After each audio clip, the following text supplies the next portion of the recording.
우리 주님을 사랑하시는 분만 아멘 하십시다. 아멘, 아멘. 우리 주님은 크고 위대하십니다. 수십 년 지팡이로 써먹던 마른 막대기에서 꽃을 피워내시는 그런 하나님, 그분은 온 우주를 창조하셨을 뿐만 아니라 그 작고 보잘것없는 마른 막대기에서 싹을 피워내심으로 지독하게도 그 크신 하나님을 볼 수도 믿을 수도 없는 저주받은 심령을 가진 우리에게 하나님의 그 위대하심을 나타내 보이시는 참 섬세하시고 사랑이 많으신 주님이십니다. 할렐루야. 그 하나님, 마른 막대기에서 그 지팡이에서 생명의 싹을 틔워내시는 주님께서 불에 그슬린 나무 같은 우리를 들어 하나님의 예표의 사람으로 세우시는 오늘 주님 그 위로의 말씀을, 그리고 그 위대하신 주님의 말씀을 우리에게 주기를 원하십니다. 오늘 이 주님을 기대하는 분만 아멘 합시다. 할렐루야. 아멘, 아멘. 우리 옆에 계신 분에게 믿음으로 오늘도 서로 고백합시다. 주님만 기대합시다. 할렐루야. 아멘, 아멘. 우리 주님의 말씀 스가랴서 3장 1절부터 10절까지의 말씀을 함께 교독하시겠습니다. 스가랴서 3장 1절부터 10절까지입니다.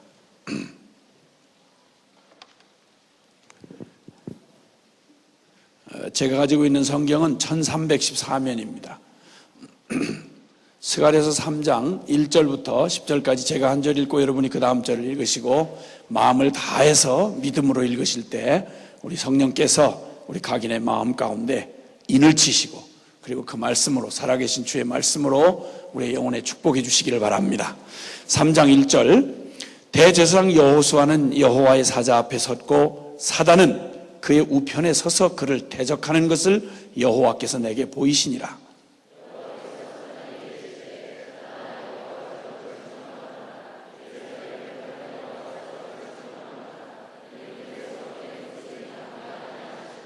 여호수아가 더러운 옷을 입고 천사 앞에 섰는지라.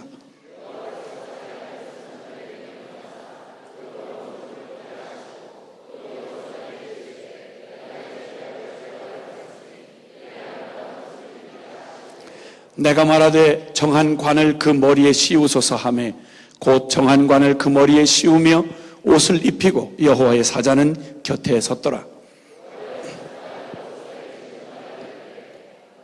만군의 여호와의 말씀에 네가 만일 내 도를 준행하며 내 율례를 지키면 네가 내 집을 다스릴 것이요 내 뜰을 지킬 것이며 내가 또 너로 여기 섰는 자들 중에 왕래케 하리라.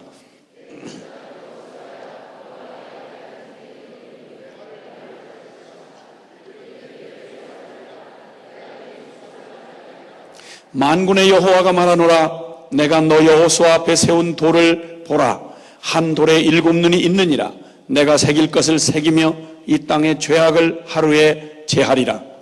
만군의 여호와가 말하노라. 그날에 너희가 각각 포도나무와 무화과나무 아래로 서로 초대하리라 하셨느니라. 아멘, 아멘. 야훼 하나님, 우리 여호와 하나님의 길을 벗어나서 무법한 행실로 망한 이스라엘의 운명이 우리 성경의 역사와 함께 생생히 기록되어 있습니다. 하나님 없는 삶이 얼마나 비참하며 허망한 것인지를 생생히 경험한 사람들이 바로 바벨론 포로로 끌려갔던 바로 이스라엘 사람들이었습니다. 그러나 돌아오기에는 너무 멀리 갔고 돌이키기에는 너무나도 더럽혀져서 스스로는 어떤 소망도 남지 않은 불가능한 소망 없는 존재로 전락하고 말았습니다.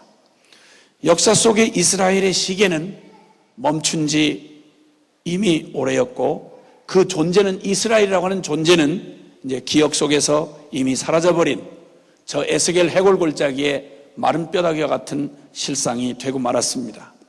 그러나 이렇게 잿더미처럼, 그리고 모든 것이 끝나버린 캄캄한 어둠 속에, 절망 속에서도 하나님의 언약의 시계는 한 번도 거르지 아니하고 정확하게, 아주 정확하게 움직이고 있었습니다. 때가 참해 라는 말씀으로 주님은 하나님이 이 역사의 주관자이심을 역사 가운데 드러내 주셨습니다. 이제 세상에 이 보이는 역사의 전면에서 사라져버린 그 이스라엘. 그런데 주님은 놀랍게도 에스라서 1장 1절에 보면 하나님이 그 말씀을 응하게 하시려고 라는 표현이 등장합니다. 한번 따라 합시다. 말씀을 응하게 하시려고. 할렐루야.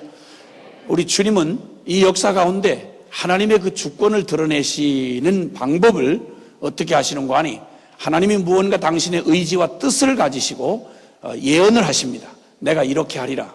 내가 반드시 그때가 되면, 때가 되면 이런 것을 드러내리라 라고 말씀을 하시면, 어떠한 역사의 소용돌이 속에서도, 그리고 수많은 변수가 있음에도 불구하고 하나님은 그가 하신다고 하신 말씀을 이루려고 그분의 전능, 그분의 주권을 역사 속에 드러내시는 것입니다.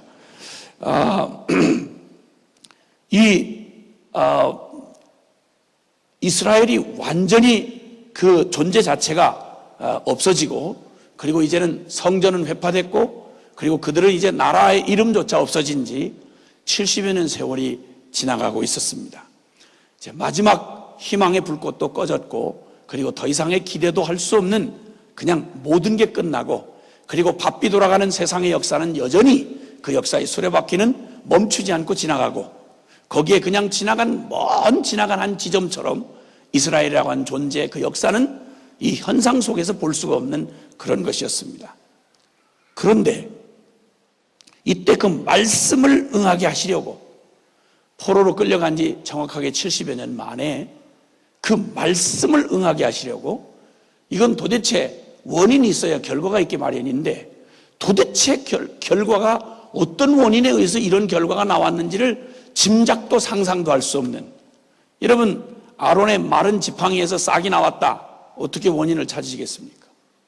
우리가 알고 있는 상식과 통박을 가지고 마른 막대기로 반들반들 달아서 끊어가지고 반들반들 껍데기를 벗겨가지고 손때가 수십 년 묻은, 여러분, 쇠막대기처럼 된 그 죽은 마른 막대기에서 싹이 돋아났다. 도대체 어떻게 원인과 결과의 이론을 거기다 적용하시겠습니까? 무엇 때문에 싹이 나왔다고 말하시겠습니까?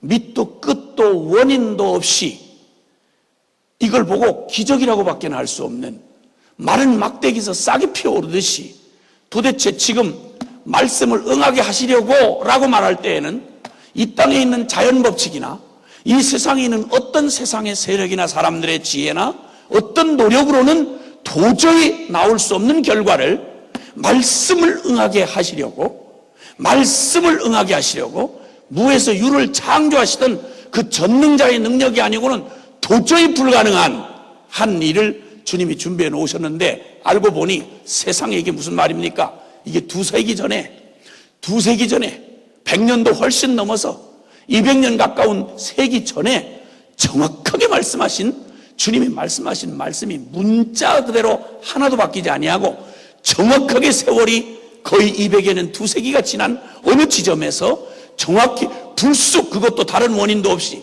어떻게 그렇게 되어질 수 있는, 분위기를 몰아간 거나 아니면 어떤 그 모아놓은 세력에 의해서 세워진 이런 게 아니고 하늘에서 뚝 떨어지듯이 마른 지팡이에서 싹이 돋아오르듯이 없는 것의 그 무에서 유가 창조되듯이 하나님이 말씀을 이루시려고 하신 말씀이 200여 년 전 약속 가운데 정확하게 약속됐던 말씀이 갑자기 어느 날 역사의 전면에 휙 드러나는 겁니다. 소름이 돋을 일입니다, 여러분. 소름이 끼칠 일이다 이 말입니다. 여러분, 만약에 70년 된 무덤을 이렇게 팠는데, 제가 그 무덤에 이렇게 이장한다고 해서 그 무덤을 이렇게 파가지고 다른 데로 옮기는 이런 하여튼 장례를 종류별로 많이 해봤습니다. 그 장례 전문위원이었거든요. 교회에서 열심히 일해서. 하여튼 장례라고 그러면 제일 먼저 1등으로 가가지고 임종하는 것도 하여튼 목매달아 자살하는 것부터 시작해서 하여튼 90노인 한 열흘씩 가는, 목숨이 떨어지지 않는 열흘씩 가는 노인의 임종까지 하여튼 여러 종류로 경험을 하게 됐습니다. 시체도 여러 시체를 만져봤습니다.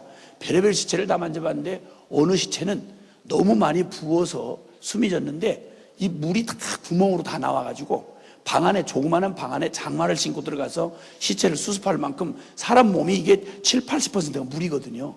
이게 부었다가 숨이 끊어지면 물이 그냥 있는 대로 구멍을 통해서 다 나오는데 세상에 장화를 신고 들어가서 방에서 송장을 해봤거든요.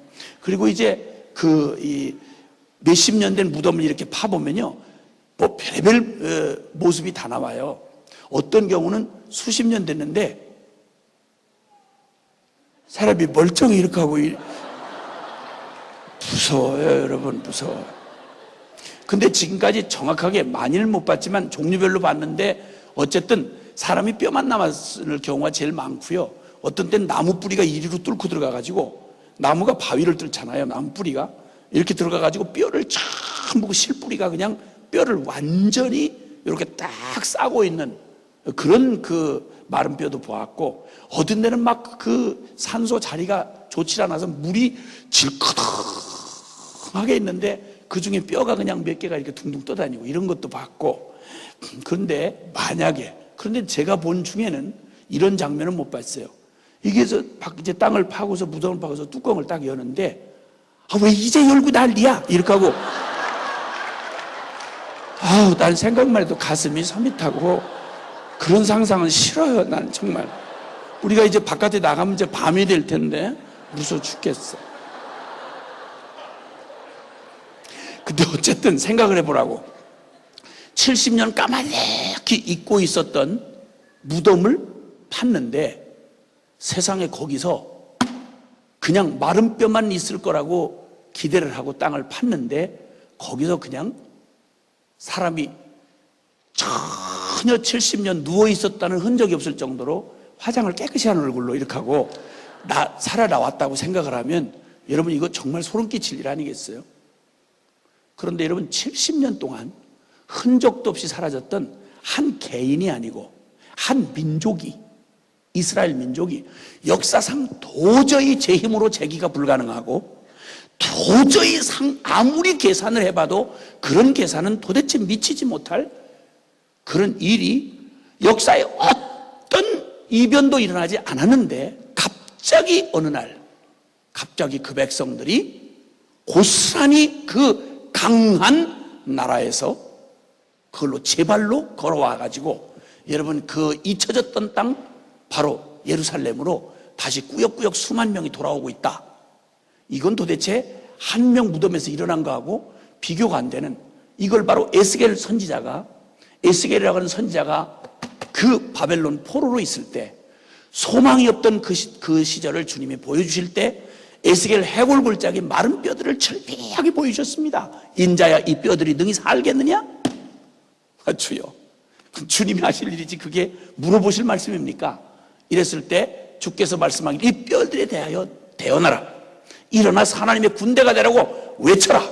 여러분, 그랬는데 그게 그 사실 그대로 돼서 에스겔이 환상으로만 보았던 일이, 에스겔 선지자가 환상으로 보았던 일이 고스란히 역사가 흐르는 어느 날 주님께서 무슨 국력을 동원해서 대단한 정치적인 술법을 써서 아니고 어느 것도 땅에서부터 사람으로부터 나온 것이 아닌 하나님이 그 말씀을 성취하시는 하나님의 기적으로 말미암아서 그 일이 70년 만에, 아니 또 수백 년 만에 이루어졌다는 사실을 들으면 여러분, 온몸에 소름이 돋을 일 아니냐 이 말이요. 와, 하나님이 정말 살아계시구나. 와, 하나님이 우리의 삶에 지금 간섭하고 계시구나 하는 생각을 하면 소름이 바짝 돋을 일이죠. 우리 한번 성경을 한번 찾아보겠습니다. 이사야 45장 1절입니다. 이사야서 45장 1절입니다. 이 본문은 이렇게 갈피를 끼워놓고 이사야 45장 1절입니다. 이사야 45장 1절. 45장 1절부터 우리 7절까지의 말씀을 한번 보세요. 같이 읽겠습니다. 시작. 나 여호와는 나의 기름받은 고레스의 오른손을 잡고 열국으로 그 앞에 항복하게 하며 열왕의 허리를 풀며 성문을 그 앞에 열어서 닫지 못하게 하리라. 내가 고레스에게 이르기를 내가 내 앞서가서 험한 곳을 평탄케 하며 논문을 쳐서 부수며 쇠빗장을 꺾고 내게 흑암 중에 보고와 은밀한 곳에 숨은 재물을 주어서 너로 너를 지명하여 부른 자가 나 여호와 이스라엘의 하나님인 줄을 알게 하리라. 내가 나의 종 야곱 나의 택한 이스라엘을 위하여 너를 지명하여 불렀나니 너는 나를 알지 못하였을지라도 나는 내게 칭호를 주었노라. 나는 여호와라. 나 외에 다른 신이 없나니 나밖에 신이 없느니라. 너는 나를 알지 못하였을지라도 나는 내 띠를 동일 것이요 해 뜨는 곳에서든지 지는 곳에서든지 나밖에 다른 이가 없는 줄을 무리로 알게 하리라. 나는 여호와라. 다른 이가 없느니라. 나는 빛도 짓고 어둠도 창조하며 나는 평안도 짓고 환난도 창조하나니 나는 여호와라. 이 모든 일을 행하는 자니라 하였노라. 아멘. 아멘. 화. 이게 여러분 언제 되어진 말씀인지 아십니까? 고레스라고 하는 왕이 이 땅에 존재하기 전, 두세기 전에 이름도 저 어머니 뱃속에 생기기도 전에 앞으로 그런 놈이 나올는지 아무도 알 수도 없는 그런 때에 주님이 이름까지 지어가지고 말씀하시기를 내가 그를 이방 가운데 세울 것인데 열국 중에서 강한 왕으로 세울 것이다.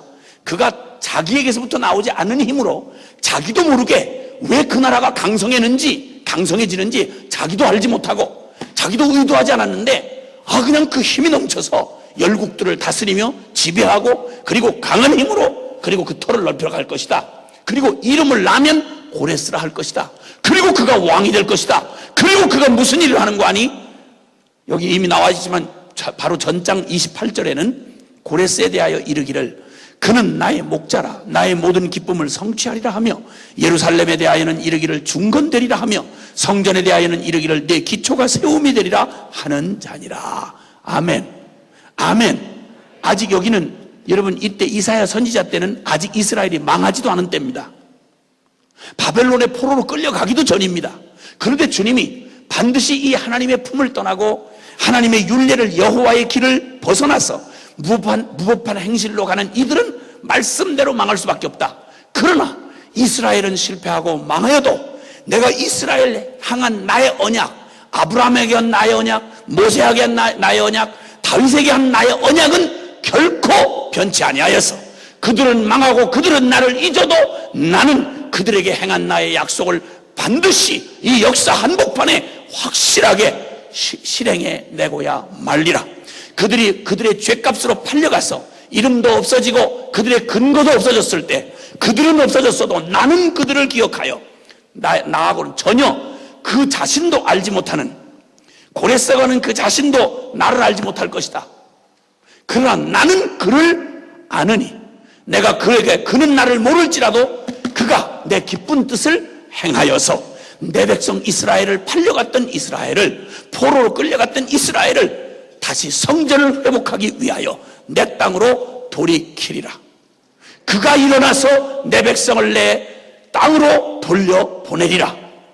여러분 두세기 전에 하나님이 아무것도 없는 마른 하늘에다 대고 허공에다 띄어서 던져놓으신 주님의 말씀을 그대로 이루어 에스라서 1장 1절에는 그 말씀을 응하게 하시려고 고레스 왕의 마음을 감동하사 할렐루야. 언제 놀래려고 지금 안 놀래고 계시는 거예요 지금? 아니 세상에 이런 얘기를 하는데도 안 놀래면 도대체 언제 놀래려고 놀랄 걸 지금 모아놓으시는 거예요 지금? 엉뚱한 일에 놀래지 마시고 놀랄 만한 일에 놀래시기를 주님의 이름으로 다시 부탁드립니다. 이게 왜냐면 그렇게 해야 정상적인 사람이지 안 놀랄 일에는 놀래고 호들갑을 떨고 놀랄 일에는 전혀 안 놀래고 덤덤하고 이러면 큰일 나는 거죠. 이 엄청난 이 얘기를 주님께서 그대로 두세기 전에 바사왕 이 페르시아 제국의 고레스라고 하는 왕을 통해서 당신의 백성을 포로 귀환시키시고 성전을 다시 세우겠다는 약속을 허공 중에다 던져놓으시고는 그 말씀을 때가 되니 그 말씀이 없어지고 허공에 사라져버린 소리인 줄 알았더니 그런데 그 말씀을 그대로 세월이 지난 어느 날 때가 참에 그 말씀이 그대로 갑자기 허공 중에 확 드러나가지고 고레스라는 왕이 등극을 하고 여러분 이거 성경을 읽고 아는 사람이 만약에 역사의 한복판에 있었다고 생각을 해보세요. 얼마나 놀랄 건가. 바사 왕으로 등극한 사람 이름이 고레스야. 이게 무슨 일이야, 고레스. 그러더니 아이나 다를까 고레스 원년에 세상에 이게 무슨 선한 마음을 가졌다고, 그가 무슨 유대인하고 무슨 상관이 있다고 갑자기 감동을 받아가지고, 유대인들은 가만히 다 포기하고 가만히 잡아져 있는데, 아니 그 고레스가 지가 언제부터, 아니 모태신앙도 다 그냥 잡아져 있는데 이게 갑자기 안모태가 나타나가지고 너희가 여호와의 성전을 지어야 되지 않겠냐, 하나님의 백성이 그따위로 살아가도 되겠냐, 이러니까 모태신앙이 충격을 사방 받는다 이 말입니다, 여러분. 그리고 모태신앙이 참 여러 가지 어려움을 당하는 걸 이해할 수 있겠어요. 사방에서 치니까, 아니 갑자기 아무런 상관없는 이방 왕이다 성전 걱정을 해가면서, 근데 정작 성전을 건축하고 되돌려야 할 이스라엘 모태신앙들은 가만히 잡혀져 있고, 거기서 퍼질러 앉아가지고 그냥 바벨론에서 그냥 그렇게 하고 다 마른 송장처럼 드러나 있고, 멀쩡한 게, 엉뚱한 게 글쎄 갑자기 나타나가지고 사람 부끄럽게 한다 이 말이죠. 자, 이런 일이 주님에게서 일어나는 뿐만 아니라, 여러분 바벨론 포로로 가면 70년 만에 복역의 때가 끝나고 돌이킬 거라고 그들 듣지도 않을 때, 그 모태신앙이 있던 이스라엘이 마지막 망할 때, 유다가 망할 때 악을 써가면서 선지자들을 잡아 죽이고, 선지자들이 외치는 말을 전혀, 불 앞에서 어떤 미치는 왕은 하나님의 율법서를 읽어주니까, 하나님의 예언서를 읽어주니까 칼로 빡빡 찢어가지고 난로불에 태웠습니다. 이런 환장을 한 놈들이 가득해 있었을 때 귓구멍에다 담아 두지도 않았습니다. 70년 만에 다시 돌이킨다는 말을. 그래 놀라웠게도 이 예언이 말이죠, 지금 에스라 때에, 이 에스라 때 70이 지난 뒤였습니다. 그런데 예레미야 29장 10절을 한번 가서 찾아보시죠. 거기 어떤 예언이 나와 있는지를 한번 보십시다. 예레미야 29장, 70년 전에 주님이 하신 예언입니다. 예레미야 29장 찾으셨으면은 예레미야 29장 10절 말씀을 보겠습니다. 10절부터 13절까지요. 바벨론을 지금 들어 쓰시니 너희는 회개하는 마음으로 돌이켜 하나님의 매를 순히 받으라. 바벨론의 포로로 끌려가라. 반항하지 말아라. 이렇게 외치는 예레미야의 눈물 어린 그런 간곡한 하나님의 부탁을 깨끗이 거절하고 마지막까지 악을 부리다가 그 왕들, 시드기야 왕 같은 놈은 두 눈을 그냥 눈앞에서 뽑혔습니다. 두 눈을 뽑히고 자식들이 눈앞에서 죽는 걸 목도하게 하고 눈을 뽑아버렸습니다. 마지막 제사장과 정치 지도자들 모두가 다 썩어서 타락해서 마지막 유다와 이스라엘의 멸망을 재촉했습니다. 소망이 아무것도 남지 않고 다시는 이들을 용서하는 일이 이 세상에 남아서는 안 되는, 너무너무 악착같이 악을 채우고 그들의 죄값으로, 그들의 선택으로 스스로 그 불구덩으로 기어 들어간 민족이었습니다. 이제 끝났습니다. 그런데 주님은 그 순간에도 뭐라고 말하는 거 아니? 너희가 이제 바벨론으로 끌려가서 너희의 악으로 너희가 가지만 하나님은 너희에게 향한 그의 언약을 포기하지 아니하시고 70년 만에 너희를 다시 돌이킬 것이다. 제발 좀 너희가 기억하고 너희를 향한 하나님의 끝없는 사랑과 인자하심에 너희가 다시 마음을 돌이켜 여호와를 전심으로 찾으라. 그러면 주님이 다시 너희를 돌이킬 것이다. 이런 간곡한 예언했던 예레미야는 끝내 애굽에서 돌에 맞아 죽었습니다. 한 번도 선지자다운 주의 종다운 대접을 받아본 적이 없이 구덩이로 처박히고 맞고 때리고 결국은 비아냥거리고 결국은 애굽으로 피신 갔던 그를 끝까지 쫓아가서 결국은 잡아 죽이고 말았습니다. 하나님의 종들을 죽이고 거절한 그 악독한 그 백성들은 바벨론에서 이제는 흔적도 남지 않은 잿더미처럼 그냥 그렇게 잊혀져 가고 있을 무렵 주님께서 70년 약속했던 그 말을, 그걸 주님이 굳이 생각하고 의무감을 가지실 이유가 뭡니까? 당신 스스로 혼자 그러시는 거예요. 누가 부탁한 것도 아닌데 당신 스스로 혼자 약속하시고 혼자 그 말씀에 매이시고 그러면서 그 백성을 70년 만에 기억하고 돌이키시는 장면이 세월이 70년 지난 뒤에 지금 일어나고 있는 겁니다. 사랑하는 여러분, 하나님은 진정으로 역사의 주권자이십니다. 아멘! 아멘! 아멘! 베드로전서 1장 24절로 24절은 인생은 풀과 같고 그 영광은 풀의 꽃과 같으니 풀은 마르고 꽃은 시드나 주의 말씀은 세세토록 있도다 라고 말씀하시며 너희에게 전한 복음이 바로 이 영원한 말씀이라고 말합니다. 여러분, 이 말씀으로 우리에게 주신 복음이라면 우린 영원히 이 복음으로 부끄러움을 당하지 않을 확신이 있는 것입니다. 아멘입니까? 그리고 그 주님은 마태복음 5장 18절에 천지는 없어지겠으나 내가 말한 1.1핵도 하나님의 말씀은 1.1핵도 결단코 떨어지지 아니하고 완전히 이루리라고 주님은 말씀합니다. 아멘입니까? 이럴 때는 아멘을 크게 하실수록 좋습니다. 아멘. 이사야서 55장 11절에 보면 내 입에서 나간 나의 말이 하나도 헛되게 돌아오지 아니하고 나의 보낸 뜻을 이루며 그리고 나의 명한 모든 것을 온전히 이루리라고 주님은 말씀합니다. 하나님의 말씀은 절대로 공수표로 돌아오는 법이 없습니다. 그러므로 이 성경에 있는 모든 말씀은 철저하게 하나님이 언약하신 말씀은 예외 없이 반드시 내 눈에 보이는 상황이 어떠하든 조건이 어떠하든 상관없이 반드시 이루어지고 반드시 성취될 수밖에 없다는 것을 창세 이래로 지금까지 우리에게 증명해 주셨습니다. 그러므로 아주 흉악하게 지옥 가려고 작정한 놈이 아니라면 조금만 양심을 가지고 말씀을 대하다 보면 악하고 충격받지 않을 수가 없습니다. 저는 안모태했던 제가 예수님을 체험으로 만나고 난 다음에 시골교회에서 신앙생활을 시작할 무렵쯤 그때는 세로로 쓰여진 성경이었고 그리고 아주 첨단으로 나왔다는 성경책이라고 해야 관주가 붙어 있는 게 다였습니다. 관주라는 말은 거기에 관계된 구절들을 이 바깥 요 난외 주에다가 여기다 붙여놓은 그런 안내를 한 정도였습니다. 그런데 성경을 제가 읽다가 저희 목사님한테 토요일 날 교회에서 이제 시간을 보내면서 목사님한테 어렵게 제가 마태복음을 읽기를 시작했는데 거기 1장 19절부터 21절에 보면 거기 처녀가 잉태하여 아들을 낳을 것이요 그 이름을 임마누엘 하리라. 그리고 난 외주라고 하는 표시가 있고 이 난 외주에 7장 14절 이렇게 표시가 되어 있는 게 있더라고요.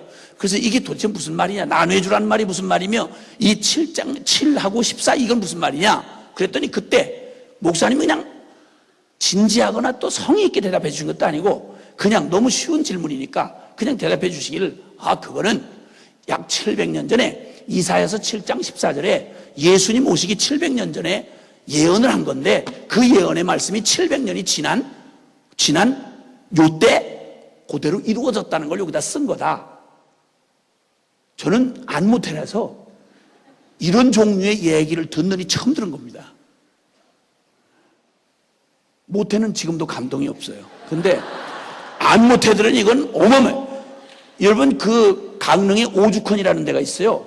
저 율곡 선생 났다고 그 신사임당이 태몽 꿈을 꾼 방이라 그래가지고 몽룡실이 있어. 몽룡실 그 용 꿈을 꿨다 이거예요. 그래가지고 훌륭한 사람 율곡 선생을 낳았다 이래가지고 그냥 태몽을 잠깐 꾼 거야. 용이 나올지 사람이 나올지 잘 모르고 그냥 잠깐 꿈에 임신할 때 무렵쯤에서 한 1년 전쯤 해가지고 용 꿈을 꿨는데 아들을 낳았다 이래가지고 그게 나중에 훌륭한 사람이 됐다 해가지고 이걸 기념하면서 몽룡실을 만들어놨다고. 몽룡실을 1년 전에 태몽 꾼 걸 가지고. 그런데 700년 전에 정확하게 말씀으로 예언을 하기를 정확하게 지칭해서 다시 오실 예수님에 대한 메시아 예언에 대한 것만 구약성경이 약 400에서 500가지가 돼. 요게 한 문장도 다르지 않고 한 곳도 틀리지 않았어. 예를 들면 베들레헴에서 나오는 미가서 5장 2절 말씀부터 시작해서 갈린 나사렛 사람이라고 일컬을 예언부터 시작해서 처녀가 아들을 낳을 것이라는 얘기부터 시작해서 다윗의 후손에서 올 거라는 얘기까지 수백 가지에 대한 정확한 표현, 어떻게 태어나서 어떻게 자라고 어떻게 죽으며 어디에 묻힐 거며 부자의 무덤에 빌려가지고 묻힐 것까지 부활할 것까지 400 내지 500여 가지가 말씀이 700년부터 아니 수천 년부터 700년 전까지 아니 수백 년 전까지 이 말씀이 고스란히 이루어졌다는 말을 듣는 순간 더 이상 증거가 필요하지 않았어요. 나는 그냥 그 말을 딱 듣는 순간 충격이 막 밀려오네요. 이게 너무 신비해서 이게 두려운 거예요. 이게 두려운 거예요. 이 말씀이. 그리고 그때부터 지금까지 30년이 훌쩍 지나도록 그냥 성경책 한 권만 붙들고 살았어요. 얼마나 신비한지, 얼마나 감탄할 만한 일인지, 얼마나 놀라운지, 와! 주님은 정말 살아계신 하나님이구나. 나는 다른 증거가 이보다 더 큰 증거가 어디 있겠냐고. 꿈에 갑자기 하나님의 태양처럼 이렇게 나타나시는데요. 하얀 한복을 입고요. 너블러 부러지세요. 도대체 이런 걸 가지고 이걸 믿고 자시고 할 게 있겠냐고. 이 증거에 도대체 이 증거를 대신할 만한 게 어디 있겠냐고. 와! 할렐루야. 이 엄청난 하나님의 주권, 주님의 이 말씀이 그대로 하나님의 입에서 나간 말이 한마디도 헛되이 돌아오지 않을 것이다. 주님이 말씀한 그대로 이루어진다고 하신 대로 성경의 모든 예언들이 그대로 성취되었습니다. 하나님은 역사의 주관자이십니다, 여러분. 아멘입니까? 창세기 12장 1절로 3절에 아브라함 언약이라고 말하는, 아브라함에게, 한 사람 별 볼 일 없는 아브라함에게, 자식 하나도 없는 아브라함에게 큰 민족을 이루겠다고 약속하신 그 약속이 그대로 430년, 정확하게 430년 만에, 그것도 애굽이라는 땅에 가서 거기서 부담 없이 애를 막 낳아가지고 하여튼 큰 민족을 이룰 거다 하신 주님의 프로그램까지 다 완벽하게 맞아떨어져 가지고 아무것도 모르는 바로하고 의논 한마디 안 하셨어요, 주님이. 우리 저 아브라함 후손들이 그지같이 너네 가서 막 이렇게 수백만 돼가지고 나올 텐데 너 너무 놀라지 말아라. 그때 내가 이렇게 끌어낼 테니까. 얘기를 해도 안 믿었겠지만 하여튼 주님이 설명도 안 하셨어요. 지 멋대로 다 자기의 일을 바쁘게 할 뿐인데 하나님이 그 모든 걸 다스리셔서 하나님이 정확한 때에 430년 만에 언약하신 그대로 수백만의 이스라엘 사람들을 만드셔가지고 아브라함 혈혈단신 한 사람을 통해서, 그것도 근근히 100살에 하나 낳은 이삭이라고 하는 아들 하나, 그냥 간신히 이삭도 그냥 간절히 기도를 해가지고 쌍둥이 둘밖에 낳지를 못하고, 야곱 형님 부인이 넷이나 생겨가지고 그 난리 구슬 떨면서 난 게 12밖에 안 되는, 정말 애가 안 나오는 집안, 이런 집안을 사용하셔서 큰 민족을 이루신 하나님을 찬양하지 않을 수가 없어요. 아멘입니까? 그걸 그 강한 애굽의 손에서 어떻게 끄집어내느냐고, 주님이 어떻게 끄집어냈는지는 출애굽 역사로 성경에 너무너무 많이 나와 있잖아요. 고스란히 말씀 그대로 이루시고, 약속의 땅 주인들이 시퍼렇게 살아가고 등기문서 다 해놓고 전에 막 아주 다 몇 대를 살아가면서 도저히 맨정신은 물러날 놈이 아닌 그놈들을 가서 7족속에 사는 가나안 7족속을 주님이 멀쩡히 주인들이 있는데 이건 너희 땅이다, 내가 너한테 준다 그러면 준 거다야, 이래가지고 그 하나님을 그대로 닮은 여호수아와 그 대책 없는 사람들이 하나님이 우리한테 줬는데 이러고 그냥 막 밀고 들어가가지고 결국은 말씀대로 돼가지고 그게 다 차지했지 않습니까, 가나안 땅을. 아멘. 아멘. 그럼 주님이 억지로 막 무분별하게 그냥 밀어내고 이런 게 아니라 그 땅에 살던 놈들이 주인 노릇을 못했어. 가진 더러운 짓을 다 하고 우상숭배하고 하나님 앞에 악한 저주받아 마땅한 짓을 했단 말이지. 그 시간이 절묘하게 맞아서 하나님이 그 언약의 백성들을 거기다 갖다 놓으시는데 무리가 전혀 없도록 하나님이 절묘하게 하나님의 공의도 이루어지고 하나님의 언약도 이루어지도록, 이건 상상할 수도 설명할 수도 없는 가장 완벽한 방법으로 주님의 말씀을 성취해 오셨다 이 말입니다. 아멘입니까? 이런 이 하나님의 그 약속이 그대로 이루어져서 아브라함의 언약이 그대로 이루어진 게 출애굽기 19장 5절로 6절에 내가 너희를 온 나라 가운데 특별한 소유로 내가 삼고 내가 너희를 거룩한 백성을 만들 것인데 너희가 내 명령을 잘 지키면 내가 너희로 제사장 나라가 되게 하리라.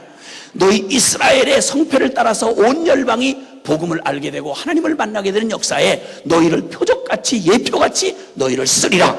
이렇게 해가지고 주님이 그 언약을 맺은 다음에 여러분 끊임없이 쭉 계시가 이루러 오다가 여기 지금 출애굽 역사와 버금가는 두 번째 사건이 바벨론 포로, 역사상 이스라엘이 역사의 현장에서 사라진 바로 그때였습니다. 바로 이때 하나님이 그 완전하게 이스라엘은 망했으나 하나님의 언약의 시간표는 한 번도 거르지 아니하고 정확하게 움직여서 때가 참에 주님이 그 말씀, 언약하신 말씀을 그대로 이루시는 현장이 이제 드디어 어떻게 드러나는지를 오늘 역사에 여기서 보게 되는 것입니다.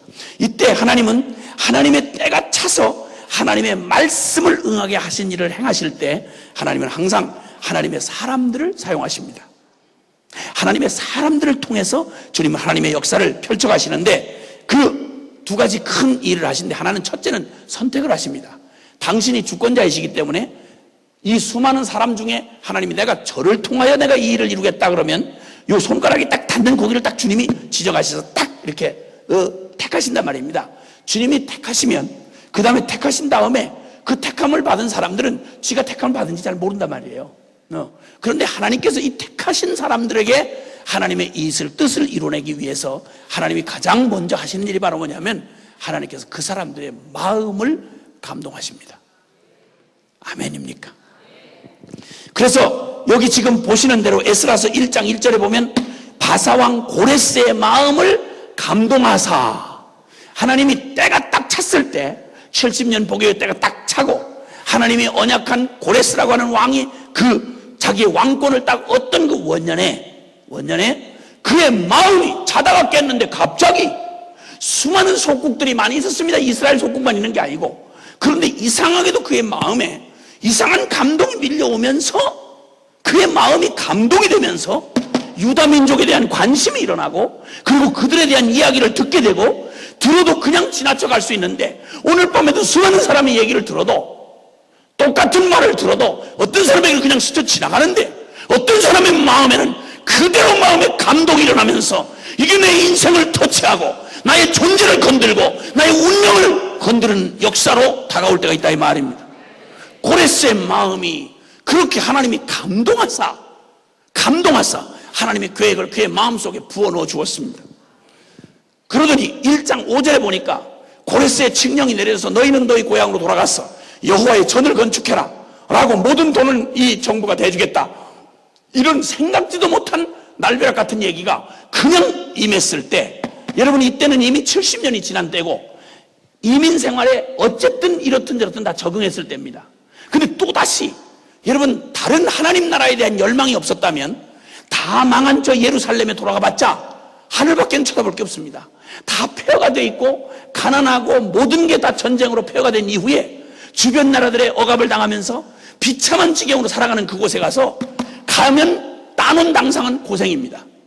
가난과 그리고 위험과 질병과 말할 수 없는 고생이 기다리고 있는 현실은 그거밖에 없습니다. 그런데 단 한 가지 있다면 조상적부터 내려오는 이스라엘에 대한 하나님의 약속이었고, 그리고 장차 주님께서 이루실 하나님 나라의 영광, 이것밖에는 없었습니다. 하나님의 영광을 상징하는 하나님의 성전이 회복이 되고 주님의 부름을 받은 이스라엘이라는 이 존재는 잘 먹고 잘 살고 해서 편안하게 정착하는 목적이 아니라 이 백성은 이 땅에 살아계신 하나님을 드러내고, 그리고 하나님의 왕 같은 제사장 나라로 부름을 받았던 원래의 그 영광스러운 부름, 하나님의 영광을 이 땅에 드러내는 하나님의 완전히 선택받은 민족이라고 하는 이스라엘의 영광을 생각하지 않는 한 누구도 거기 돌아갈 놈이 없었습니다. 그런데 놀라우게도 여러분 이 70년이 지나도 어느 날 갑자기 불쑥 던져진 이 제안에, 고난을 유럽에서 고난을 당하고 핍박을 받던 여러분 퓨리탄들 청교도들이 여기 가서 저기 가서 죽임을 당하고 몰려다니다가 그들이 저 미지의 세계 북아메리카, 지금의 미국 땅이지요. 지금이니까 미국이라고 하지만 여러분 그 당시에 청교도들이 바라보았을 때 그때는 살아서 돌아온다는 보장이 없었습니다. 말 그대로 100여 명이 떠난 그들의 항로에 여러분 그해 겨울이 지나기 전 절반인 50명이 죽어 넘어갔습니다. 근근히 그들의 목숨을 이어주는 건 인디언이 가르쳐준 옥수수 파종에서 얻은 옥수수 알갱이였습니다. 추위와 그리고 모진 풍토병과 말할 수 없는 고난이 기다리고 있는 그 땅, 여러분 신앙의 이 자유를 얻고 하나님을 마음껏 예배하고 하나님 앞에 마음껏 영광 돌리며 그렇게 하루를 살다 죽어도 개돼지처럼 밥이나 꾸역꾸역 먹다 사는 이런 인생 말고 하루를 살다 죽어도 이 신앙의 자유를 마음껏 하나님 높이고 마음껏 하나님이 통치하시는 그런 나라 한번 세워보자. 그 황량한 광야같이 펼쳐져 있는 죽음의 땅처럼 보이던 그 땅을, 여러분 신앙이 영원한 영광을 바라보지 않았더라면, 하나님에 대한 소망이 없었더라면 거기를 미쳤다고 하겠습니까? 동일하게 역시 마찬가지였습니다. 오늘날 여러분 이렇게 보장되어 있고 지금 적어도 우리에게는 주님 앞에 우리가 헌신됐고 주님의 나라를 위해서 선교적인 영광스러운 부름에 응답했다 그러면 적어도 이걸 지지해주고 다는 이해 못해도 부러워할 만큼 존경의 눈초리로 바라보는 이런 분위기에 교회가, 교인 수가 1000만이 되는 이 한국 땅에서 있는 우리도 선교사로 부르면 온 세상의 모든 슬픔을 저 혼자 지는 것처럼 결정도 하기 전부터 분위기를 잡고 가진 품을 다 잡고 눈물 없이 미 없이 못 가는 길, 나는 못 갈 것 같아요. 왜 이런 소리라고 분위기를 잡는 게 우리인데, 이렇게 준비되고 환영받는 분위기도 이런데, 여러분 이 당시에 다 끝장나버리고 어떤 보장도 있지 않은 가능성, 0.1%도 남아있지 않는 예루살렘에 돌아가면 이 성공률은 0%입니다. 남는 건 확실한 건 고생이고 위험천만한 일입니다. 주변 나라가 가만히 있겠어요? 그런데 놀랍게도 1장 5절에 고레스의 마음을 감동하신 하나님이 그 말을 듣고 있던 제사장 레위인 그리고 백성들 가운데 하나님 나라를 사모하던, 평소에는 자기들 안에도 그런 게 있는지 잘 몰랐지. 왜냐하면 너무 엄청난 현실에 짓눌려 있었기 때문에 다 망한 이스라엘의 흔적도 남지 않은 그저 포로가 되어서 먼 이국 땅에서 밥이나 얻어먹어 종살이 해가면서 살아가던 그들 안에 무슨 하나님 나라에 대한 영광에 대한 씨앗이 남아있다고 생각했겠어요. 그런데 갑자기 그 말을, 고레스의 칙령을 딱 듣는 동안 다 없는 줄 알았던 내 가슴 속에 다 사라진 것 같아요. 포로로 끌려갈 때 여러분 만약에 10살이었으면 80살입니다. 대부분의 사람들은 예루살렘을 얘기로만 들었지, 저주받은 부끄러운 조상들의 얘기로 들었지 그걸 알만한 사람이 없는 거예요. 있다면 진짜 골통들, 정말 골통들, 아무런 현실하고 아무런 대답이 없는데 하나님의 저 지나간 먼 얘기, 조상 아브라함 얘기 주절주절 얘기하고 눈에는 보이지 않는데 그런 적이 반드시 회복될 하나님의 영광의 약속, 그 허망해 보이는 그 약속 한마디를 그저 먼 유품 하나 붙들고 있듯이, 골동품 붙들고 있듯이 현금에는 요만큼도 현찰이 될 수 없는 약속, 다 낡아빠진 약속, 현실하고는 아무런 상관이 없는 약속을 여러분 생명처럼 붙들고 있었던 골통도 숨겨진 하나님의 사람들, 숨을 죽이며 짓밟히며 긴긴 겨울날 이 땅속에 모든 게 다 얼어 죽은 것 같았던 바로 그때 봄 기운이 무려닥치니까 언제 그 땅속에 그 순들이 살아있었는지 모르게 확 돋아오르는 봄날처럼 수만 명의 사람들의 가슴에 다 꺼진 잿더미 같은 그들의 가슴에 소망이 막 일어나기를 시작하면서 나도 가겠습니다. 재산을 다 정리하고 간신히 몇십 년 만에 이국 땅에서 포로로 끌려가서 간신히 먹고 살만하게 살아남아 정착한 그 사람들이 또다시 나그네가 되어 보장이 없는 그 땅으로 오직 하나님의 약속, 하나님의 영광, 세상의 현찰하고는 아무런 상관이 없는 그 나라의 구호해 보이는 하나님의 영광, 보이지 않는 영적 축복, 하나님의 이름 이거 하나 붙들고 다 깨어져 버린 이스라엘의 영광을 꿈에 안고, 그리고는 보따리 하나씩 들머치고 손에 아이들의 손을 붙잡고 여러분 그 머나먼 길, 아무런 보장이 되어 있지 않는 그 길을 일어나서 갈 수 있었던 것은 하나님이 감동했다는 말 외에는 설명이 불가능한 일입니다. 다 해봐야 태어나서 보고 듣고 자란 게 이 세상에 저주받은 우리의 인생, 하나님 없이 악을 써가면서 경쟁하면서 살아남은 이것밖에는 모르는 이 세상에 먹고 마시고 입고 여러분 경쟁하는 거, 시기 경쟁하는 것밖에는 모르는 우리 죄된 인생인 우리 똑같은 우리에게 어느 날 하나님의 거룩한 음성이 들리고 상상도 할 수 없는 주님의 하늘에 속한 영에 속한 진리의 말씀이 떨어질 때 누가 여기서 똑똑해서 그걸 알아들 사람이 누가 있으며 어떤 용기로 보지도 못한, 경험도 못한 영적 세계의 삶으로 감히 이 세상의 모든 통박과 상식을 저버리고 자기를 부인하고 십자가를 지고 주님을 따르는 일이 여러분 그냥 되어질 일입니까? 하나님이 그 마음을 감동하사, 사랑하는 여러분, 다 몰라도, 다 이해 못해도 주님의 십자가의 크신 사랑이 내 가슴에 감동이 돼요. 주 예수의 이름 그 비밀을 다 알 수 없어도 십자가의 그 사랑에 내 가슴이 감동이 되고 충격이 돼서 믿음의 걸음을 출발하신 여러분, 다른 것도 아닌 복음과 기도의 결론을 잡고 보이는 세상이 아니고 보이지 않는 영원한 가치를 향해서 여러분 믿음의 걸음을 떼고 오늘 복음의 증인이 되어 오늘 여기 저와 여러분 여기 있게 된 건 저와 여러분에게서 나온 얘기가 아니고 아론의 쌍난 지팡이처럼 바싹 말라 비틀어진 지팡이에 새순이 돋아난 것처럼 여러분 이건 기적 중에 기적인 것입니다. 하나님이 그 마음을 감동하사, 그러므로 우리 상식으로는 안 되는 일도 오늘 이 밤에 주님은 우리의 상식을 넘어서서, 우리의 지각을 넘어서서, 우리의 형편을 뛰어넘어서서, 여러분의 용기를 뛰어넘어서서 하나님 여호와께서 고레스의 마음을 감동하신 것처럼, 그때 포로 귀환에 사람들의 마음을 감동하신 것처럼, 여기 있는 저와 여러분의 마음을 감동하시면 오늘 이 밤에 당신의 기적을 이루실 수 있습니다. 여러분, 할렐루야. 겁에 질려 평생 두려움의 종로로 하며 살던 우리에게 영원한 영광의 소망을 가지고, 이 세상에 그것 없어지면 죽는 줄 알던 사람, 돈, 명예, 이 세상의 짜릿한 쾌락들, 이것들을 기꺼이 버릴 수 있는 용기는 저와 여러분의, 죄인된 저와 여러분에게서는 나올 수 없는 하나님의 작품인 것입니다. 하나님을 찬양하지 않을 수가 없습니다.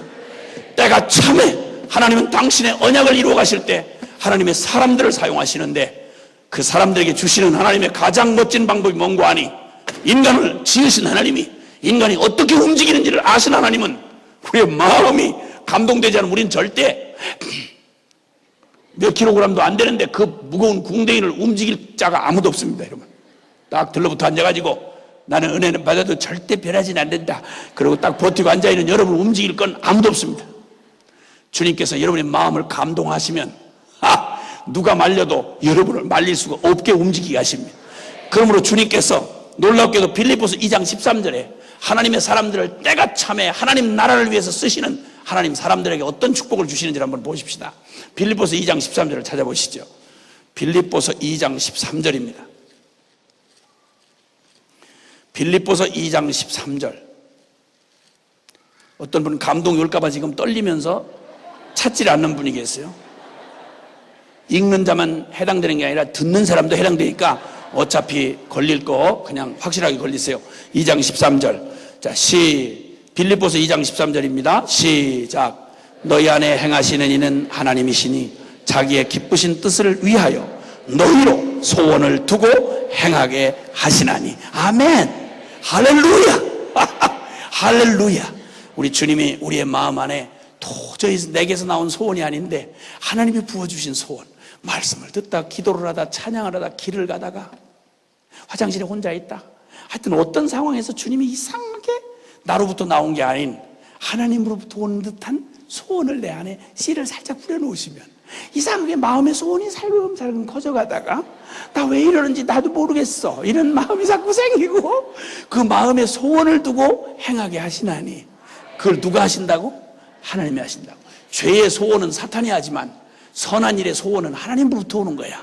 말씀에 대한 소원, 기도에 대한 소원, 영적인 것에 대한 소원, 영혼에 대한 갈망, 하나님 나라에 대한 갈망들, 이런 것들이 여러분 이 아주 미미해 보이는 이런 감동과 이런 소원들이 여러분 안에 생겨나면 여러분 지금 거의 흉악하게 거의 극단의 진리의 극단의 자리에 가서 이렇게 다시 돌아올 수 없는 강을 건너신 분들 대부분도 다 여러분들처럼 처음에는 그냥 자그마한 감동이 온 거예요. 그래서 별로 그 긴장을 안 하고 그 감동을 자꾸 키우다가 그 감동에 사로잡혀서 먹힌 사람들이지. 그런 사람들이 지금 아주 흉악한 선교사들이 돼가지고 이 사람들은 어떻게 하든지 자기들만 혼자 빠지고 싶지 않은 거예요. 어떻게 하든지 같이 동반 이런 걸 꿈꾸는 거죠, 이제. 그래서 여러분도 이제 그런 경험을 하실 거예요, 보면.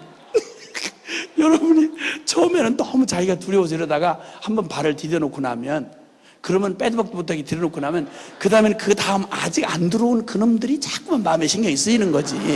그래서 그걸 같이 들여놓고야 속이 시원한 이런 게 있다 이거지, 우리한테. 할렐루야. 그러니까 여러분 복음기도 모임 뭐 괜히 하는 줄 알아? 여러분 여기서 부담 없이 감동만 싹 받고 가는 것 같지? 전혀 걱정 안 해. 우리는 걱정. 거기다 감동이 여기로 쏙 들어가면, 고기 보니까요, 제가 그 과학영화에서 봤는데 고기 있잖아요. 고기에다가 이게 뭐 전자 무슨 이런 걸 수신하는 이런 걸 갖다가 연어를 그 생태를 연구한다고 과학자들이 여기다가 이렇게 삐삐삐 이렇게 신호가 오는 그런 걸 지느러미에다 딱 이렇게 붙들어 놨더라고. 그리고 잡았다 놔주니까 연어는 지가 노인 줄 알고 신나게 바다를 막 헤매고 다니는데, 여기선 전부 이걸로 다 보는 거야, 다. 그 나중에 지가 돌아오는 길목에 딱 기다리고 있다가 홀랑 잡는 거지.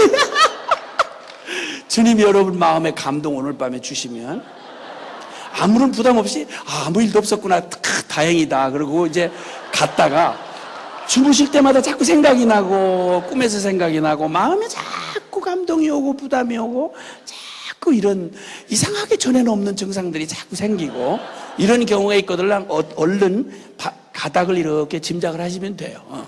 주님이 하시는 일은 참 놀라운 일이야. 할렐루야. 하나님은 역사의 주관자이세요. 믿으십니까? 그리고 그분의 방법은 하나님의 사람들을 당신이 택하시고 그분의 주권으로 택하시고, 왜 택했냐고 시비 걸지 마라. 주님이 주인이시기 때문에 마음대로 택하실 수 있어. 아멘이시죠?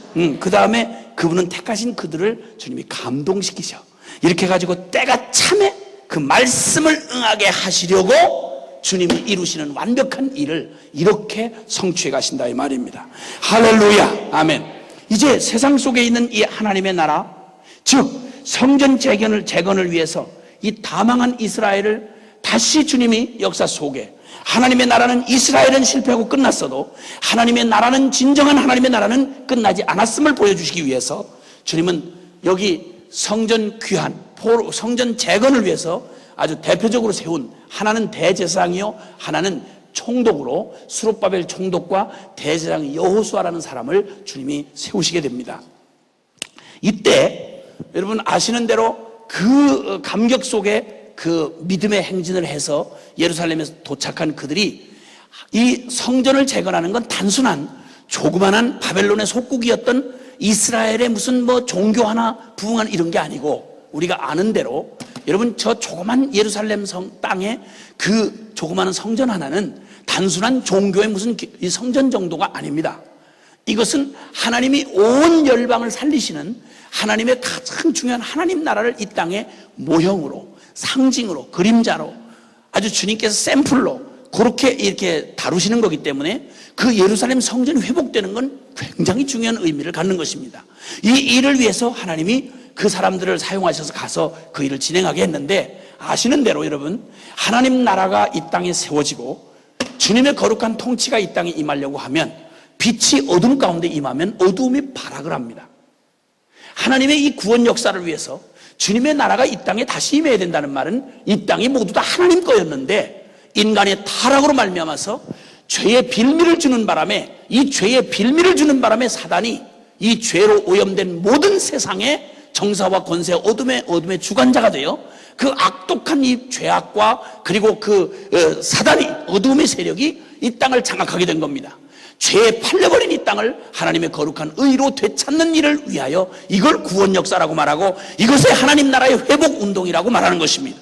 이 일을 주님이 가시적으로 보여준 게 바로 이스라엘 백성을 이 세상 가운데 두시면서 하나님이 이 백성을 어떻게 흥왕케 하시고 어떻게 회복하시고 어떻게 다시 세우시는지를 보여주심으로, 이후에 일어날 십자가의 복음을 통해서 죄로 말미암아 저주받은 이 땅을 회복시키시는 하나님 나라의 원리들을 주님께서 온전히 아주 샘플처럼, 그림처럼, 드라마처럼 보여주신 사건이기 때문에 우리가 이 사건을 주목한다 이 말입니다. 근데 오늘 그 주님이 이렇게 세웠던 이들이 가서 성전을 세우려고 아니나 다를까 그 주변에 있는 사마리아인들이 있는 대로 덤벼들어서 가진 악독을 다 부리고 세상의 권력을 충동질해서 그들의 성전 역사를, 초라하게 시작한 성전 역사를 중단시킵니다. 약 15년 동안, 10여 년이 넘도록 그 성전은 그 부풀게 시작했던 그들의 헌신과 그들의 눈물과 땀으로 시작됐던 성전 건축이 중간에 중도에 멈춰지고 말았습니다. 기가 막힌 상황이 겹친 겁니다.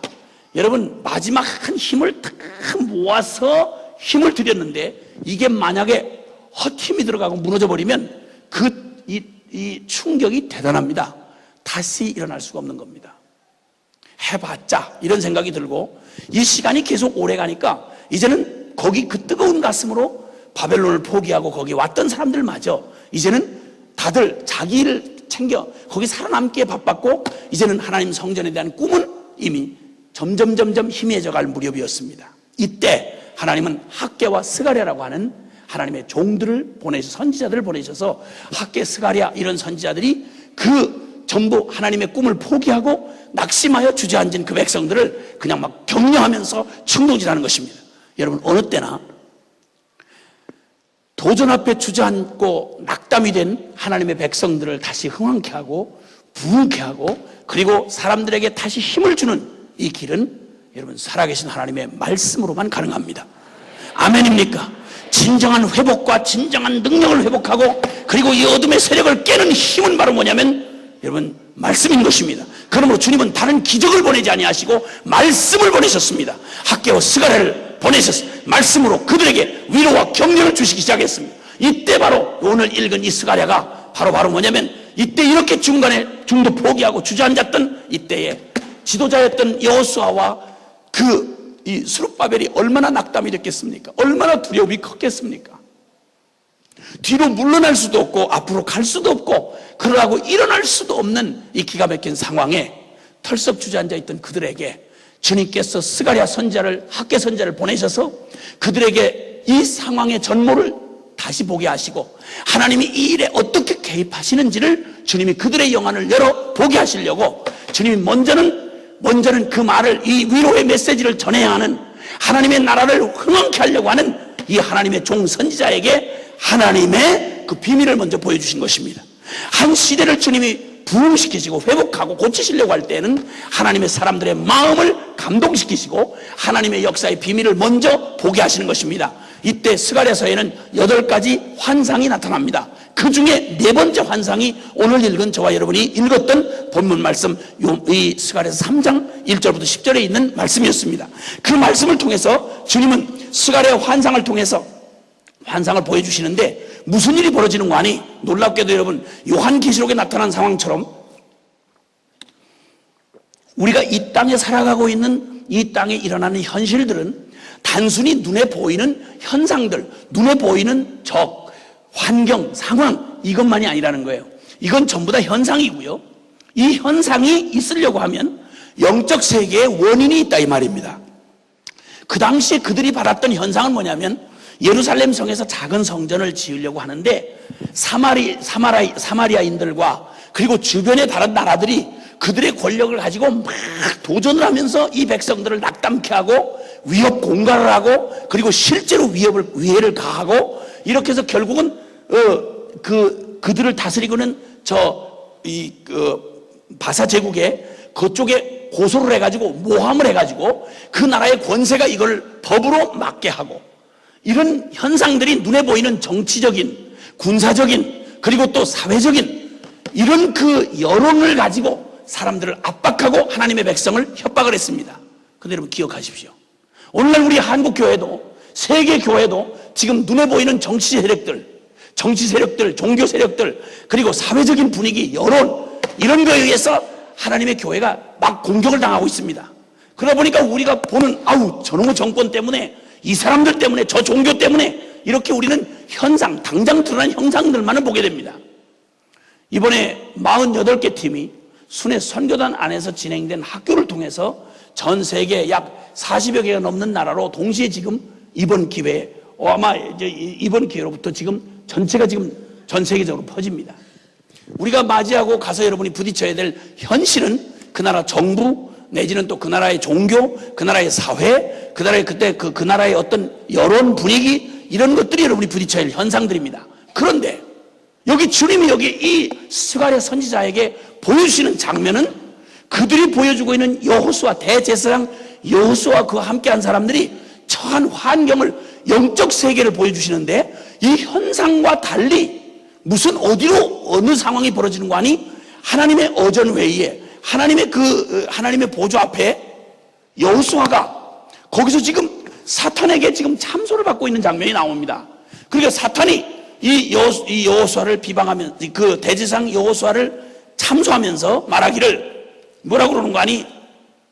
사탄은 그의 우편에 서서 여호수아는 여호와의 사자 앞에 천사들 앞에 섰고 사단은 그의 우편에 서서 그를 대적하는 것을 여호와께서 내게 보이시니라.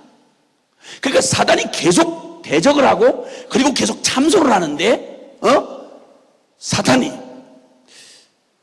이걸 깊이 생각할 수는 없어요. 왜 하나님이 사단을 하나님 앞에 나와서 이렇게 참소하게 그냥 내버려 두시는지, 그럼 목을 한번 살짝 돌려놓든지 아니면 당장에 어떻게 해서 불로 끄실러 버리든지 이러면 될 텐데 주님이 왜 그놈이 주둥이를 떠들도록 내버려 두시는지는 우리가 다 알 수 없어요. 하나님의 지금 은혜의 때를 지금 기다리고 계시면서 마지막 심판날을 위해서 지금 기다리고 계신 것만 분명한데, 확실한 건 여기 사단이 그의 우편에서 지금 환상을 지금 보는 겁니다. 이상을 보는 겁니다. 그 이상을 보는데, 그때 그 스가랴가 본 환상 중에 보니까 대제사장 여호수아가 저 천상의 어전회의에서 사탄의 정죄를 받고 있습니다. 그리고 사탄의 정죄는 이런 겁니다. 종교 의례적으로 봐서 그는 불결하고 그리고 부정한 상태에 있다. 더러운 예벌을 벗고 있다. 하나님, 율법대로면 이런 놈은 이건 해당이 안 되는 거 아닙니까? 저런 놈이 성전을 회복하고 다시 예배를 회복한다. 저런 놈이 그 가능한 겁니까? 하나님은 불의하시지 않습니까? 그러고 계속해서 공격을 하는 겁니다. 지금 사단이 계속 공격을 하면서 그를 판단하고 정죄하고 있습니다. 그때 이 정죄를 받고 있는 그에게 하나님이 뭐라고 말씀하시는 거 아니? 하나님이 사단을 책망하시면서 여호와가 너를 책망하노라. 예루살렘을 택한 여호와가 그들을 택한 게 나다. 그러면서 책망을 하시면서 뭐라고 말씀하시는 거 아니? 이는 불에서 꺼낸 그슬린 나무가 아니냐 하실 때 눈을 자세히 들어보니까 하나님 앞에서 사탄에게 정죄를 받고 있는 사탄의 정죄를 받고 있는 여호수아 대제사장이 정죄받을 만해. 왜냐하면 그의 에봇이 너무나 더럽혀지고 불결해 있는 거예요. 정죄받을 만한 모양으로 초라하게 서 있는 거예요.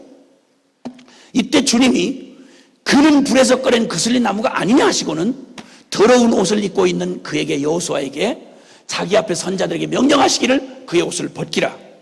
내가 내 죄를 제하여 버렸으니 내게 아름다운 옷을 입히리라 하시고는 그 눈앞에서 그 더러운 옷을 입고 사탄의 참소에 그냥 그대로 고개가 꺾인 채로 아무 소리도 못하고, 왜냐하면 사실이니까, 그런 그에게 주님이 사단의 입을 책망하고 막으시고는 주님께서, 거룩하신 하나님께서 그의 종을 그 더러운 옷을 벗기시고, 그리고 내 죄를 내가 사하였느니 너는 사하여졌느니라. 그리고는 새로운 옷을 입히시고, 그리고는 이제 스가랴가 다시 부탁하기를 정한관을 그 머리에 씌우셔서, 그러니까 그 대제사장의 직무를 다시 감당하게 해주십시오 라고 부탁했더니 주님께서 그 관을 머리에 씌우시고 옷을 입히고 여호와의 사자는 곁에 있더라. 사탄이 공격하는 말을 주님이 막으시고, 그리고 그 공격에 전혀 상관이 없도록 주님께서 실제로 더러운 그슬린 나무 같은 여호수아를 주님께서 완벽하게 새로운 옷을 입히시고 정결하게 하시고 그의 정죄가 무력하게 되도록 하나님이 다 해놓으시고 그를 세우셨습니다. 그리고는 여호와의 사자가 여호수아에게 증거하여 말하기를, 내가 만일 내 도를 준행하며 내 율례를 지키면 내가 내 집을 다스릴 것이요 내 뜰을 지킬 것이며 내가 또 너로 여기 섰는 자들 중에 왕래케 하리라. 무슨 약속을 하시는 거 아니? 너 이제는 오직 말씀으로 돌아가라. 진리로 돌아가라. 이스라엘이 망한 게 하나님의 명령과 규례를 버려서 망한 거 아니더냐? 그러므로 너는 이제는 선택의 여지 없이 오직 말씀으로 돌아가라. 그러면 내가 너를 왕으로, 그리고 제사장으로, 그리고 하나님과 깊은 교제, 영적인 교제의 자리로 너를 축복하여 쓰리라. 아멘입니까? 불에 그슬린 나무 같은 그에게 주님이 놀라운 얘기를 주님이 하시면서 이제는 너와 너의 동료 제사장들이 예표의 사람들이 될 것이다. 한번 따라해 주시면 좋겠어요. 불에 그슬린 나무를 예표의 사람들로 만들리라. 아멘. 불에 끄슬린 나무 같은 소망 없던 그들, 불 가운데서 건져낸 자, 쓸모없이 그냥 던져졌으나 그러나 마저 죄가 되기 전에 주님께서 건져내셔서 이제는 쓸모가 없는 불에 그슬린 자, 스스로는 어떠한 운명도 바꿀 수 없는 그런 자를 주님께서 오히려 주님이 바꾸셔서 불에 그슬린 자를 바꾸셔서 더러운 의복을 입었던 그를 바꾸셔서 주님께서 이제는 내가 그를 예표의 사람으로 만들 것인데, 무슨 예표의 사람들이냐? 앞으로 주님이 이루실 가장 완전한 나라, 하나님의 거룩한 나라의 왕 같은 제사장으로, 그리고 그들을 그슬린 나무 같은 그들을 통해서 이후에 오실 그분은 이 불완전한 제사장들에게서 주님 그 언약을 따라서 오시는 마지막 최후의 완전한 메시아, 그가 오실 것인데 그를 내 종 순이라 말할 것이다. 할렐루야. 그슬린 나무, 아론의 저 마른 지팡이 같았던 그슬린 나무, 거기에서 주님은 이 불완전한 제사장의 그 라인을 타고 주님께서 오시는데 그 오시는 주님은 완전한 대제사장 되시는 예수 그리스도, 완전한 메시아를 너희를 통해 보내줄 것이다. 너희는 바로 그 일이 이 땅에 이루어질 언젠가 완전한 십자가를 지시고 우리에게 완전한 복음을 주러 오시는 완전한 대제사장, 단번에 제사를 드리심으로 더다시 우리의 속죄하는 제사를 드릴 필요가 없도록 완전한 제물이 되시고 완전한 제사장이 되셔서 우리의 구원을 완벽하게 이루시고 누구든지 믿기만 하면 완전하게 하나님께로 나아가는 길을 열어놓으시고 길과 진리와 생명 되시는 바로 완전한 메시아를 너희에게 보낼 것이다. 너희는 바로 그 일, 앞으로 일어날 그 좋은 소식, 기쁨의 좋은 소식, 완전한 복음을 이 땅에 가능케 하시는 하나님의 역사를 이 땅에 보여줄 너희는 예표의 사람들이 될 것이다. 여러분, 주님이 이 놀라운 약속을 이 거슬린 나무 같은 여호수아, 그 두려움에 정죄받으며 공격받으며 그 가로막혀진 성전 재건의 꿈이 좌절된 채로 자기 자신의 한계 앞에 털썩 무릎 꿇었던 여러분, 이 외로운 하나님의 사람 대제사장 여호수아에게 주님이 스가랴를 통하여 주님이 이 놀라운 영광의 비전을 보여주신 것입니다. 여러분, 다른 상황의 절망도 절망이지만 우리 사람을 가장 마지막 무릎을 꿇게 하는 절망은 바로 나는 안 돼, 난 틀렸어. 복음도 완전하고 하나님도 완전하시지만 나는 안 돼, 나 같은 놈은 틀렸어. 여러분, 자기 자신에 대한 절망이 찾아오면 여러분, 이건 사람이 겪을 수 있는 마지막 절망입니다. 사람은 다른 것에는 그래도 견뎌낼 수가 있는데 자기 자신에 대한 자책과 자기 절망이 찾아오면 이건 정말 회복되고 일어나기가 어려운 것입니다.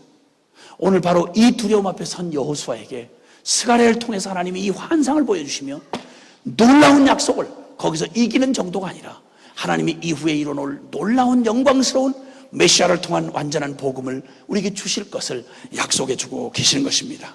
여러분, 여기 법정에 선 여호수아를 잠깐 생각해 보겠습니다. 그는 BC 538년경 수룹바벨과 함께 바벨론에서 귀환한 대표적인 종교 지도자요, 지금 이 모든 성전 재건에 아주 중추적인 역할을 하고 있는 사람입니다. 그는 원래 아론으로부터 시작해서 사독 제사장이 이르기까지 정통으로 이어져 내려온 대제사장 가문의 직계 후손입니다. 그 아버지 여호사닥이 BC 586년경, 그러니까 몇십 년 전에 예루살렘 함락 때, 예루살렘이 망할 때 같이 종교 지도자로 거기 끌려간 사람입니다. 그 아들인 그가 538년에 예루살렘에 귀환할 때는 이미 어느 정도 나이가 상당히 늙은 즈음에 왔던 것이 분명합니다. 그런데 이 사람, 주님은 이 사람을 뭐라고 말하는 거 아니? 여기 이 사탄의 공격이 뭐라고 하니까 아니, 사탄의 참소가 뭔 거 아니? 너는 불결한 대제사장이다. 너는 너의 제사장 의복이 더럽혀졌다. 너는 제사장 될 자격이 없다. 사탄의 궁극적인 목적은 그가 죄인이냐 아니냐를 따지기보다 그 목적이 정확히 드러나 있습니다. 너의 그 제사장 의복이 너에게 합당치 않다는 것입니다. 쉽게 말하면 대제사장 직분을 벗겨내는 것입니다. 에봇을 벗겨내면 제사장 직분을 감당할 수 없으니까 너는 그 옷을 입을 자격이 없다는 것입니다. 그놈의 공격은 정확합니다. 그놈은 작은 우리의 약점이나 실수를 가지고 찌르고 들어오지만 나중에는 궁극적으로는 네가 하나님 아들이야? 네가 하나님 앞에 구원받았어? 네가 무슨 왕 같은 제사장이야? 이러고 우리를 완전히 우리의 직무를 벗겨버리는 것입니다. 사탄의 목적은 바로 이것입니다. 사탄이 가장 두려워하는 건 하나님 나라가 세워져 가는 것입니다. 이 여호수아 개인을 공격했다기보다는 그것은 바로 그때 몸부림하며 하나님 앞에 재기를 꿈꾸는 힘쓰는 바로 이스라엘 무리들 전체를 향하는 공격이었습니다. 안 된다는 것입니다. 그때 그는 주님이 그를 인정하신 말씀합니다. 그는 불에 거슬린 나무 토막이라고 이렇게 말합니다. 여러분, 그의 할아버지였던 스라야 제사장부터 시작해서 그는 바벨론 느부사란에 잡혀가서 림나에서 처형당했던, 망해가던 이스라엘 백성들을 막지 못했던 무기력한 제사장이었습니다. 여러분 아시다시피 이 망할 때, 이스라엘이 망할 때 사실은 종교 지도자들이 앞장섰습니다. 예레미야 때 바술이라고 하는 제사장, 그놈은 예레미야 선지자의 입을 치고 폭력을 행하며 하나님의 말을 정면으로 거부했던 그런 대제사장 중에 아주 악랄한 놈이었습니다. 역사적으로 이스라엘 제사장들이 하나님의 법을 외면하고 하나님에게 주신 그 엄청난 직무를 무시하고 외면한 채로, 여러분 아모스 선지자 때 베델의 아마샤라고 하는 제사장 놈은 한결 어떤 이방의 악한 놈보다도 더 악독한 짓을 했습니다. 종교 지도자가 타락을 하면 정말 무서운 것입니다. 그러므로 이런 피를 이어받아오고 역사에 다 망하고, 솔직한 말로 대제사장이란 성전이 있을 때 얘기죠. 성전은 다 무너져서 해파됐고 이제는 명목만 남은, 혈통만 남은 제사장, 제사도 한번 드려보지 못했던 제사장이니 그가 제사장이 자격이라고 말할 수 있는 게 아니었죠. 그냥 기억 속에 남아있는 잃어버렸던 죄의를 다시 말씀에서 회복해서 이 땅에서 다시 세워보려고 하는 애를 쓰는 사람에 불과했습니다. 이 초라한 여호수아를 사단이 공격하는 것입니다. 넌 안 된다, 넌 틀렸다, 너는 역사적으로 혈통적으로 볼 때도 넌 틀린 놈이다, 안 된 놈이다, 이러고 정죄하고 공격했습니다. 그때 주님이 그런 바벨론이라고 하는, 더군다나 다 망해서 바벨론이라는 불구덩이에서 간신히 거기서 건짐을 받아가지고 간신히 이제 귀환을 한 정도였으니 그는 정말 불에 그슬린 나무 토막임에 분명했습니다. 불에 그슬린 나무 토막, 별 볼 일 없고 희망 없는, 그 존재적으로도 불가능했고 그 상황으로서도 그는 불에 그슬린 나무 토막밖에는 설명할 다른 말이 없었습니다. 그때 주님께서 불에서 꺼낸 그슬린 나무가 아니냐 하실 때에 더러운 옷을 입고 천사 앞에 섰는지라. 그러니까 불에 그슬렸다는 말은 고생했다는 말이 아니라 죄로 그 존재가 하나님 앞에 떳떳하게 설 수 없는 예복이 더럽혀진 사람이었다, 이런 말입니다. 죄로 더럽혀진 그 죄의 존재였고 상황이 그의 죄인이었습니다. 여러분, 이런 그를 주님이 내가 그를 택했다, 죄인인 그를 내가 택했다고 주님 말씀합니다. 사랑하는 여러분, 여기서 가장 중요하고 우리가 주목해야 할 말이 있습니다. 하나님이 택하신 것입니다. 저는 요한복음 15장 16절에, 죄송한 따라합시다. 너희가 나를 택한 것이 아니고 내가 너희를 택하여 세웠나니. 아멘. 여러분과 저에게 무슨 선할 것이나 대단히 하나님이 택할 만한 조건이 택한 게 아니고 주님은 은혜로 우리를 택하셨습니다. 하나님 앞에 부름받았다는 말, 성도가 됐다는 말, 주의 거룩한 일꾼이 됐다는 말은 저와 여러분의 자격이, 저와 여러분의 선함이, 저와 여러분의 깨끗함이 주님이 부를 만한 조건이 돼서 우리를 택한 게 아니라, 주님은 신명기 7장에 말하기를 이스라엘아, 내가 너를 택한 까닭은 네가 강함도 아니요 인수가 많아서도 아니라 다만 내가 너를 사랑한 거로 내가 너를 택하였다. 왜 택했냐고 묻지 말아라. 내가 택하고 싶어서 택했다.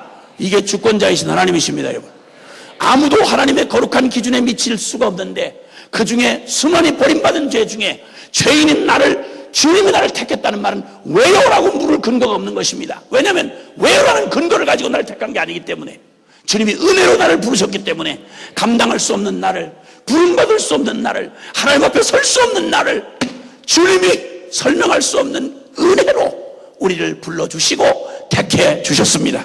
사랑하는 여러분, 주님이 택하심이 헛되게 되지 않기 위하여 주님은 그를 택하시고는 모든 자에게, 공격하는 자들에게 말합니다. 하나님이 택한 자를 누가 송사하겠느냐? 하나님이 의롭다 하신 일을 누가 정죄하겠느냐? 로마서 8장의 말씀입니다. 주님이 한번 부르시면 그 부르심은 헛되지 않게 하기 위하여 하나님은 그 부르심에 합당한 사람으로 우리를 바꾸어 주십니다. 여호수아를 부끄러워 공격받는 그를 주님 말하시면, 맞다, 그는 불에서 꺼낸 끄슬린 나무다. 맞다, 여기 있는 여러분 중 누구에도 사단의 공격에서 자유로울 사람 아무도 없습니다. 주님도 아십니다. 너 불에 끄슬린, 타다남은 끄슬린 자인 걸 내가 안다. 그러나 내가 너를 택했노라. 내가 너를 택했노라. 아무도 너를 정죄하지 말라. 내가 너를 택했노라. 그러시고는 주님이, 택하신 주님이 우리를 부끄럽지 않게 하시려고 택함에 걸맞도록 하나님이 나에게 그 옷을 벗기라, 더러운 옷을 벗기라, 그리고 새 옷을 입히라. 여러분, 놀랍게도 주님은 우리를 당신의 그 완전한, 오직 우리의 어떠함 때문이 아니라 오직 은혜로 우리를 택하시고 부르셔서 그 부르신 부름이 헛되지 않게 하시려고 하나님의 거룩함에 걸맞는 자로 더러운 옷을 벗겨주시고 죄를 제거해 주시고 그래서 로마서 6장 6절로 7절에는 우리가 알거니와 우리 옛사람이 그리스도 예수와 함께 십자가에 못 박힌 것은 이는 우리로 이제 다시는 우리가 이 죄된 육체의 자아의 종로로 타지 아니하고 오직 죽은 자만이 죄에서 벗어나 의롭다함을 얻기 때문에 하나님이 우리를 바로 우리의 죄를 없애주시기 위하여 우리의 옛 병든 자를 우리의 더러운 옷을 벗기듯이 십자가에서 당신의 아들의 죽음과 함께 우리의 옛사람을 못 박았느니라. 할렐루야. 아멘. 아멘. 오늘 주님이 스가랴의 환상 가운데 보여줬던 이 일을 시간이 흐른 어느 날, 수백 년이 흐른 어느 날 저 예루살렘 성 밖으로 끌려나가신 가장 의로우신 당신의 아들에게 우리의 더러운 옷을 입히시고 그리고 그 저주받은 십자가에 매달게 하사 우리의 영원히 다시는 되돌릴 수 없는 우리의 죽음을, 우리 옛사람의 죽음을 끝장내버리신 하나님을 찬양합니다. 할렐루야. 아멘. 그리고 그 더러운 옷을 벗기시고 새로운 옷을 입혀주십니다.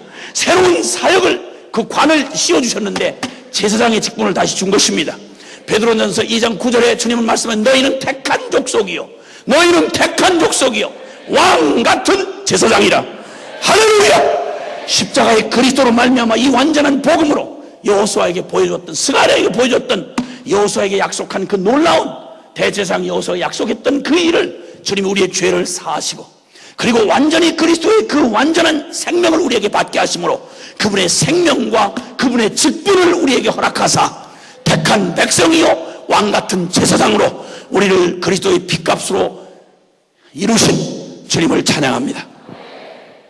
주님이 이렇게 우리를 내 죄 때문에 죄가 되지 않도록 우리를 저 불 가운데 타는 심판의 불 가운데서 건져내사 하나님의 은혜로 죄 때문에 받는 고난마저도 우리를 정결하게 하시는 정년의 불로 바꾸셔서 우리의 더러운 것들을 소멸하시고 태우시고 정결케 하사 오직 주님의 그 거룩한 은혜의 보좌 앞으로 나아갈 수 있게 하신 주님, 그 주님이 우리에게 바로 그 주님께서 오늘 우리에게 스가랴가 보여주신 이 영원한 약속과 비전이 저 갈보리 십자가에서 주님이 이루신 여기 지금 스가랴에게 약속한 그 그대로 이제 내가 너희를 예표의 사람들이라, 너희를 예표의 사람들로 삼을 것이다.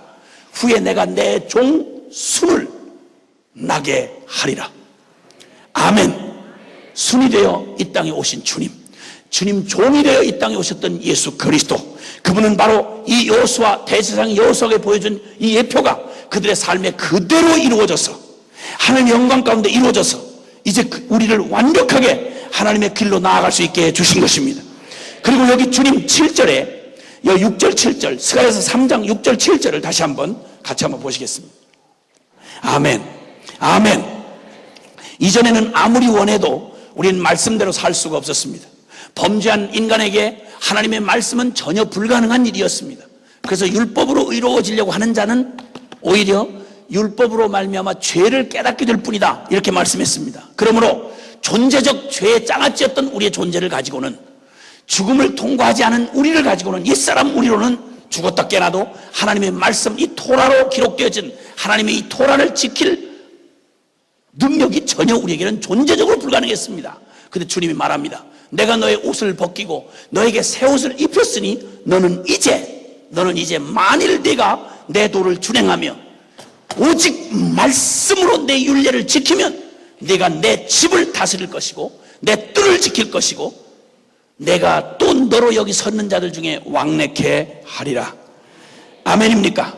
하나님께서 이 놀라운 주님의 이 은혜로 이루신 이 십자가의 복음으로 이루신 이 일을, 하나님이 그를 죄를 정결케 하고 새로운 아름다운 옷을 입히신 후에 주님의 명령이 뭔고 하니 조건이 있습니다. 내 말씀으로 내가 오직 행하면, 내 말씀, 오직 말씀으로 내가 순종하면 내가 너에게 예표의 사람을 만들 것이며 너에게 하나님의 말씀의 성취를 보게 하리라.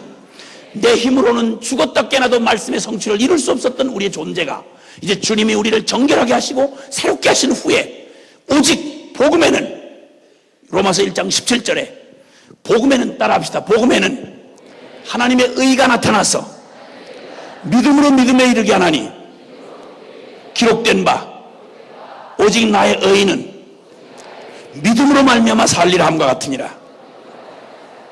아멘. 아멘. 주님 말씀합니다. 너희가 내 도를 준행하고 내 길을 너희가 지켜 행하면 내가 너에게 허락한 이 완전한 이 축복을 너에게 성취할 것이며 너로 예표의 사람이 되게 하셔서 하나님이 이 땅에 이루실 나라를 네가 보게 될 것이라고 주님 말씀합니다. 여러분, 이제 오직 믿음으로, 오직 말씀으로 산다고 하는 사실을 기억해야 합니다. 주님께서 이루신 이 일은 복음은 무엇을 전제로 주어졌는가 하니 믿음을 전제로 주어졌습니다. 복음을 누리고 복음의 영광과 능력과 축복을 경험하는 길은 천만 번을 찔러보아도 여러분, 믿음으로 순종하는 것 외에는 다른 길이 없습니다. 그러면 믿음으로 산다는 말이 무슨 말이냐? 오직 말씀으로 산다고 하는 것, 여기 오직 너희가 내 율례와 내 도를 준행하면 주님께서 약속하신 이 보장이 있는데, 오직 말씀으로 산다고 하는 이 말이 뭐냐? 첫 번째는 그것은 하나님의 절대 주권을 믿는 것입니다. 여러분, 오직 말씀으로만 산다, 진리가 결론이 되게 한다, 아무것도 이제는 두려워하거나 계산해보거나 나에게서 나올 수 있는 가능성을 짐작해보거나, 아론의 지팡이에서 싹이 난다는 걸 여러분 무슨 상식으로 해서 여러분이 이해가 되겠습니까? 이건 하나님의 절대 능력을 믿는 믿음 아니고는 볼 수 없는 영광인 것입니다. 마찬가지로 아론의 싹난 지팡이처럼 불에 그슬린 것 같은 내 인생을, 불에 그슬린 나무 같은 내 인생에서 주님의 싹이 튀어나고 하나님의 영광의 꽃이 피는 이 일은 여러분 우리의 상식이나 노력이나 우리의 애씀으로 될 수 있는 우리에게서 나오는 산물이 아니고 하나님의 완전한 절대적인 하나님의 주권, 하나님의 능력에서만 가능한 것입니다. 그러므로 이 믿음은 아무리 처음 믿은 믿음이라 할지라도 여러분, 그리스도 안에 있는 믿음에는 99%의 믿음이란 없습니다. 믿음은 믿었느냐 아니냐지, 이건 믿음, 더 큰 믿음, 적은 믿음 이런 게 아니라 주님의 이 믿음은 본질에 있어서 동일해야 하는 것입니다.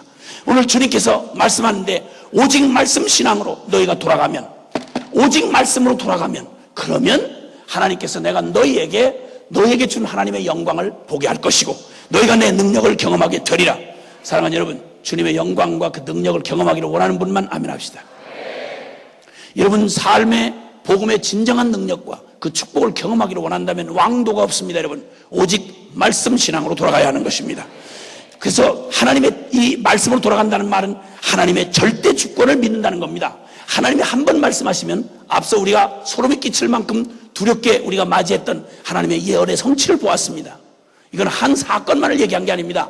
주님이 약속하신 말씀은 지금도 1.1핵도 1mm도 옮길 수가 없습니다. 말씀은 정확하게 진리입니다. 할렐루야. 주님 말씀을 정확하게 진리입니다. 이건 1mm도 옮길 수가 없습니다. 얼마나 시간이 흐르고 우리가 경험해 볼수록 이야, 정말 하나님 말씀 끝내주는구나, 정말 진리구나, 와, 어떻게 해볼 수가 없구나, 정말 주님의 말씀은 정말 사실이구나. 그래서 이 오직 말씀 신앙으로 산다는 말은 하나님의 절대 주권을 믿는다는 말입니다. 상황이나 현상 그 어떤 것보다도 하나님의 말씀의 진리가 결론이 되는 것입니다. 여러분, 그러니까 여러분이 행동하는 것에 늘 통박지해보고 계산해보고 사람들의 여론을 들어보고 내 상태를 점검해보고 이런 결로 날마다 결론을 삼았지 않습니까? 오늘 은혜를 받아도 이 말씀을 순종하지 할 건지 안 할 건지는 하나님의 주권에 대한 결론이 아니고 내가 계산을 해보는 거예요. 만약 이거 결단했다가 난 큰일 났네, 이번에 이거 결단하면 나는 모든 재미는 다 사라지는데, 기도 2436으로 시간을 정하려는데 어머나 큰일 났네, 난 그러면 이런 일이 생길 거고 저러면 저럴 거고 이렇게도 안 되고 저렇게도 안 되고 계산을 다 해보고 될 만하면 그제서 대답을 하고, 계산이 안 나오면 지금까지 결단을 하고도 지금까지 실행을 안 하는 게 벌써 3년 4년짜 이렇게 아주 묵어터진 복음 이후에 묵어터진 복음, 그런 말은 안 되지. 그런 말은 할 필요가 없어요. 네, 그런 말은 할 필요 없어요. 서로 시험돼. 그러지 말아요. 그러니까 상황이나 현상 그 어떤 계산보다도 하나님의 말씀이 가라 그러면 말씀이 가라고 했기 때문에 아멘. 그 처녀 마리아가 내가 남자를 알지 못하니 어떻게 그런 일이 있을 수 있습니까? 하고 물었을 때 간단한 천사의 대답은 길게 설명을 안 했어요. 여러 가지 과학적인 설명, 역사적인 증거 뭐 이런 걸 안 들고 간단하게 하나님의 말씀은 능치 못하심이 없기 때문에 말씀하시면 되는 거다, 이렇게 대답을 했어요. 그랬더니 마리아가 저는 주의 계집종이오니 말씀대로 이루어지이다, 이렇게 간단한 거래가 좀 끝나야 되는데 우리는 얘기를 하면 그렇게 안 되는 거죠. 얘기 안 되는 거예요. 말씀이 결론이 아니고 항상 지 통박이 결론이고, 지 계산이 결론이고, 지 상황이 결론이고, 여론이 결론이고, 사람들이 뭐라고 하느냐가 결론이고, 이런 식으로 살아왔으니까 믿음으로 살았다고 할 게 아무것도 없다 이 말이지. 괜찮아요. 지금까지 살았던 걸 또 막 나 같은 놈 그래서 죽어야 돼. 그렇기 때문에 나는 안 돼요. 뭐 이런 짓 하지 말고, 지금까지 못했을 때 지금 이 시간부터 하면 되는 거야. 아멘. 말씀이 결론이 되시기를. 내가 너와 함께 하리라 그러면 그걸로 끝이 내야지. 근데 돈은 어디서 구해요? 그러면 어떻게 가요? 거기는 안전해요? 하나님이 글쎄 지켜주신다 그랬다. 그러면 아멘하고 가야 될 거 아니에요. 근데 그 결론이 아니란 말이야. 주님의 주권이, 절대 주권을 믿는다는 것, 그것은 주의 약속하신 말씀 위에서 우리가 걸어가는 걸 말하는 것입니다. 아멘이시죠? 이 혼돈의 시대, 이 말세의 시대, 디모데후서 3장 14절은 이 마지막 때가 되면 얼마나 혼돈의 시대가 오는지, 서로 속기도 하고 속이기도 하고, 사람들이 경건의 모양을 써서 경건의 능력을 부인하는 때가 온다. 예수님도 말세를 대해서 말하기를 적그리스도가 일어나고 거짓 그리스도가 일어나고 수많은 것들이 영적인 것들을 가지고 속일 것이다. 무슨 현상을 가지고 속이든지 기억해라. 영들을 다 믿지 말고 너희는 그 영들이 하나님께서 온 것인지를 시험해라. 이렇게 말씀합니다. 아멘입니까? 정신 바짝 차리시길 바랍니다. 진리의 영과 혼돈의 영을 구분하셔야 합니다. 느낌 믿지 마십시오, 여러분. 오늘날처럼 느낌을 많이 우리를 혼돈스럽게 만든 때가 없지 않습니까? 어느 시대보다 가장 감각과 느낌을 가장 우선시하고 거기에 길들여져 있는 게 우리 아닙니까? 이 총천연색 칼라에다가 어마어마하게 빠르게 지나치는 수많은 움직이는 동영상들, 그리고 수많은 상황들, 가상현실들, 얼마나 많이 발전한 문화가 우리의 느낌을 속이고 있습니까? 얼마나 우리가 혼돈되어 있습니까? 여러분, 이런 때 영적인 현상까지 우리를 속이기 시작하면 말도 못하는 귀신 장난들이 수많은 사람들의 영혼을 파괴시키고 있는 것입니다. 이런 때일수록 여러분, 마지막 혼돈의 때가 되일수록 정확하게 기억해야 할 것은 오직 말씀으로 돌아가야 합니다. 여러분, 할렐루야. 체험이 말씀을 판단하게 해서는 안 됩니다. 말씀이 체험을 판단하게 해야 합니다. 언제든지 진리의 말씀 가운데 성령은 절대 혼돈스럽게 일하지 아니하십니다.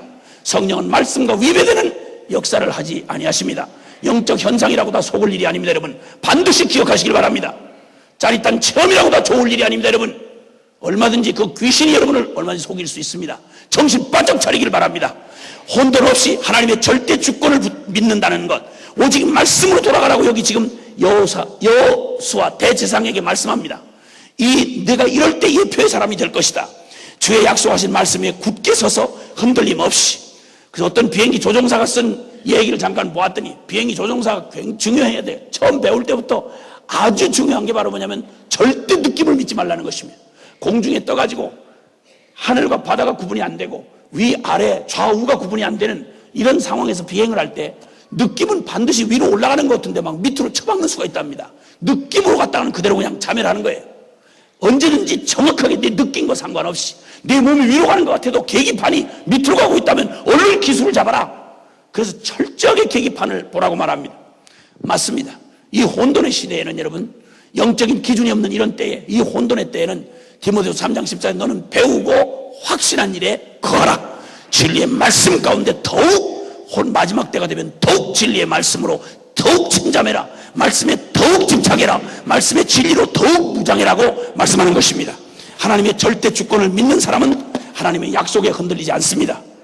하나님의 절대 주권을 믿는다는 거, 오늘 여기 이제 48개 팀이 저 미주까지 합해서 48개 팀이 다 이제 가겠는데 각 지역으로 갈 텐데, 여러분 가셔서 상상하시는 이 전도여행팀을 통해서 여러분이 가서 기도로 땅을 밟고 또 선교사님들과 연합하고 사역하는 일에 어떤 경우에는 막 상상도 못한 일들을 격려 차원에서 여러분이 주님이 참 무르르듯이 잘 흐르게 해주시는, 감동을 많이 받고 대접도 잘 받게 하고 말도 잘 통하고 은혜가 되고 여러분이 막 눈물로 막 마음이 부어지기도 하고 그럴 수도 있고, 어느 팀은 왜 왔나 내가 무슨 일이 이런 일이 다 있어 주여 주님은 어디 가셨나이까 뭐 이러면서 막 이렇게 안타까울 상황이 필경 벌어지는 팀이 있을 수 있어.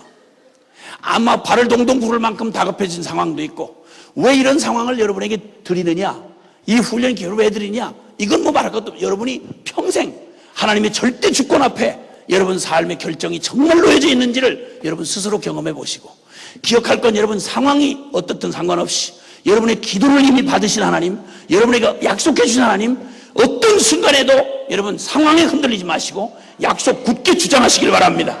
아멘입니까? 아멘. 아무리 거꾸로 돼가는 반응이 보일지라도 상황아 너 물러가라.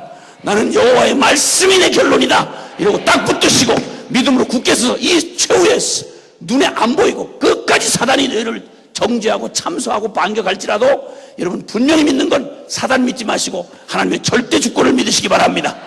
여론 믿지 마시고 사람들의 평가 믿지 마시고 주님만 믿으시길 바랍니다. 주님은 하시는 겁니다. 그분의 말씀을 진리를 결론 삼아 순종하는 여러분에게 실패란 있을 수가 없는 겁니다. 하나님은 실패하지 않기 때문입니다. 아멘이십니까? 그 다음에 주님은 오직 말씀으로 산다는 말은 무슨 말이냐? 오직 말씀으로 이 예표의 사람이 될 수 있는 것은 다른 거 없습니다.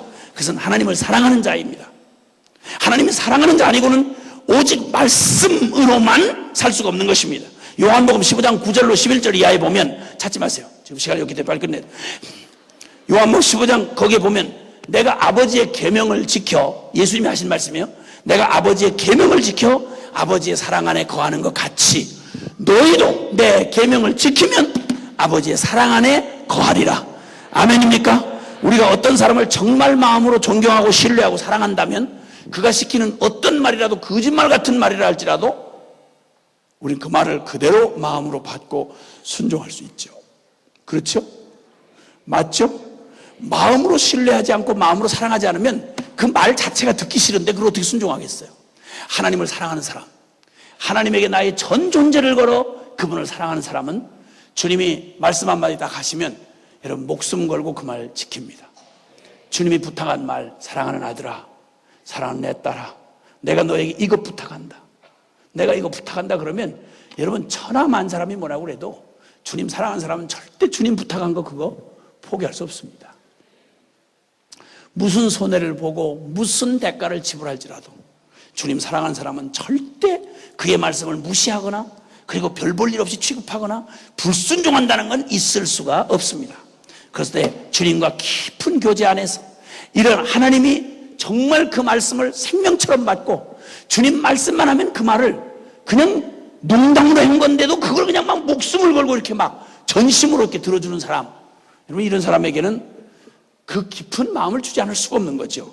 하나님과 오직 말씀을 믿는 믿음으로 오직 말씀 신앙으로 여호수아 이 대제사장 여호수아의 말처럼 오직 너희가 내 말을 준행하고 내 윤리를 지키면 어떤 도전을 받고 어떤 비웃음을 당하고 어떤 상황에 처할지라도 내 말씀 붙들고 그거 끝까지 지키고 그거 너 인내하고 내 말씀을 끝까지 순종하면 내가 너로 예표의 사람들이 되게 하리라. 그리고 나의 큰 비밀, 이 땅에 보내시는 메시아의 비밀을 너의 그 예표의 사람들이 너를 통해 그 엄청난 비밀을 드러내리라고 주님 말씀하는 겁니다. 할렐루야. 하나님이 그리고 세 번째 오직 말씀으로라는 믿음으로 나갈 수 있는 사람은 하나님의 복을 구하는 사람입니다. 이 땅의 복이 아니고 없어질 썩어질 복이 아니라 하나님의 복을 구하는 사람은 시편 1편에 있는 말씀처럼 복 있는 사람은 악인의 꾀를 죄인의 길에 서지 아니하고 오만한 자리에 앉지 아니하고 오직 여호와의 율법을 즐거워하여 그 율법을 취하로 묵상하는 자다. 이때 하나님의 복이 우리에게 임하면 여러분 최고 큰 하나님의 복은 우리와 하나님이 영원히 함께 하시는 것입니다. 그 가뭄에도 푸르고 청청하여 저 여름 가물에도 푸르고 청청해서 시절을 쫓아 과실을 맺고 잎사귀가 마르지 아니함 같고 모든 행하는 범사가 다 형통하리로다.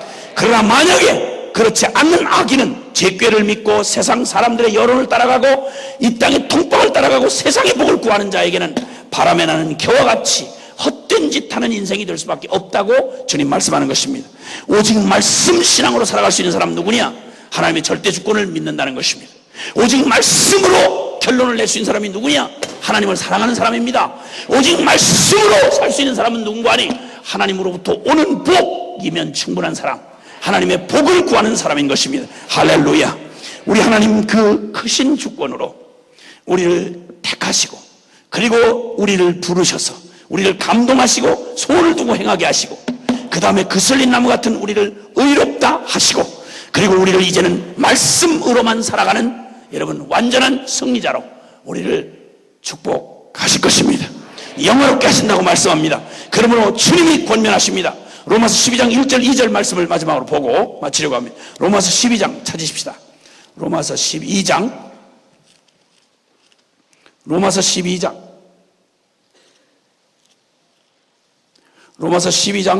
1절 2절입니다. 시작. 그러므로 형제들아, 내가 하나님의 모든 자비하심으로 너희를 구하노니 너희 몸을 하나님이 기뻐하시는 거룩한 산 제사로 드리라. 이는 너희의 드릴 영적 예배니라. 너희는 이 세대를 본받지 말고 오직 마음을 새롭게 함으로 변화를 받아 하나님의 선하시고 기뻐하시고 온전하신 뜻이 무엇인지 분별하도록 하라. 아멘. 아멘. 두려움 주저음 없이 진리가 결론이 되게 하라. 말씀 안에서 걸어가라. 승패에는 상관없다. 나의 어떠함도 상관없다. 하늘에 하나님이 하신다. 그의 주권으로 하신다. 하나님의 그 거룩하신 부탁을 생명 다해서 사랑하며 순종하는 사람, 하나님 나라의 회복을 위해서 왕같은 제사장으로 부름받은 우리가 이제는 나의 끄슬린 나무와 같은 나를 주님이 이제는 온전하게 하나님의 영광의 예표적 인생으로 바꾸셔서 주님이 그분의 영광을 이 땅에 드러내시는 일에 우리를 사용하시기를 원하십니다. 우리 전부를 주님 앞에 드려 나는 오직 이제 진리가 결론이 되게 하겠습니다. 말씀이 결론이 되게 하겠습니다.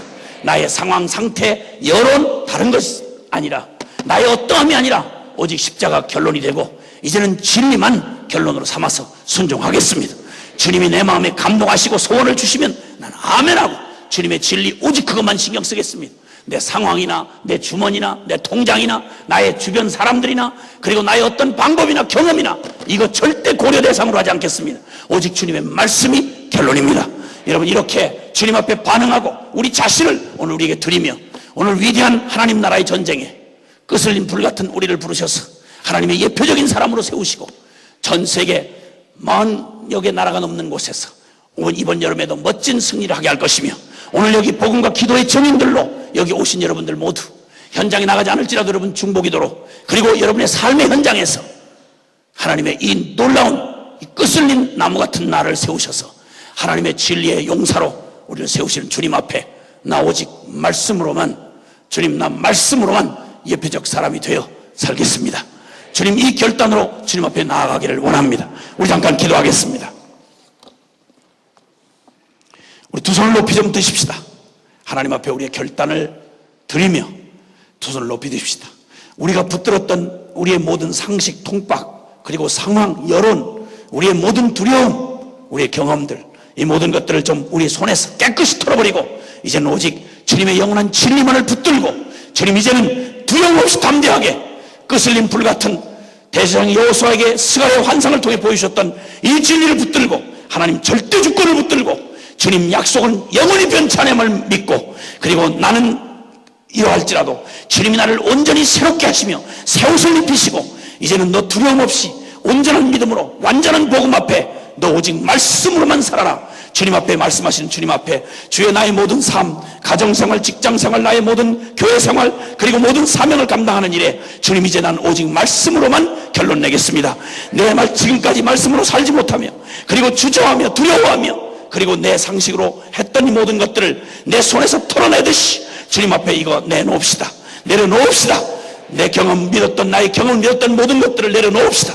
그리고 주님의 진리로 나아갈 것을 선포하면서 사탄에게 우리가 선포하면서 하나님 앞에 결단하면서 우리 내 안에 확증하면서 주님 앞에 나아가기를 원합니다. 다 같이 주여 간절히 부르고 기도합시다. 주여 주여 주여. 사랑하시는 아버지 하나님, 두려움은 내게서 떠날지어다.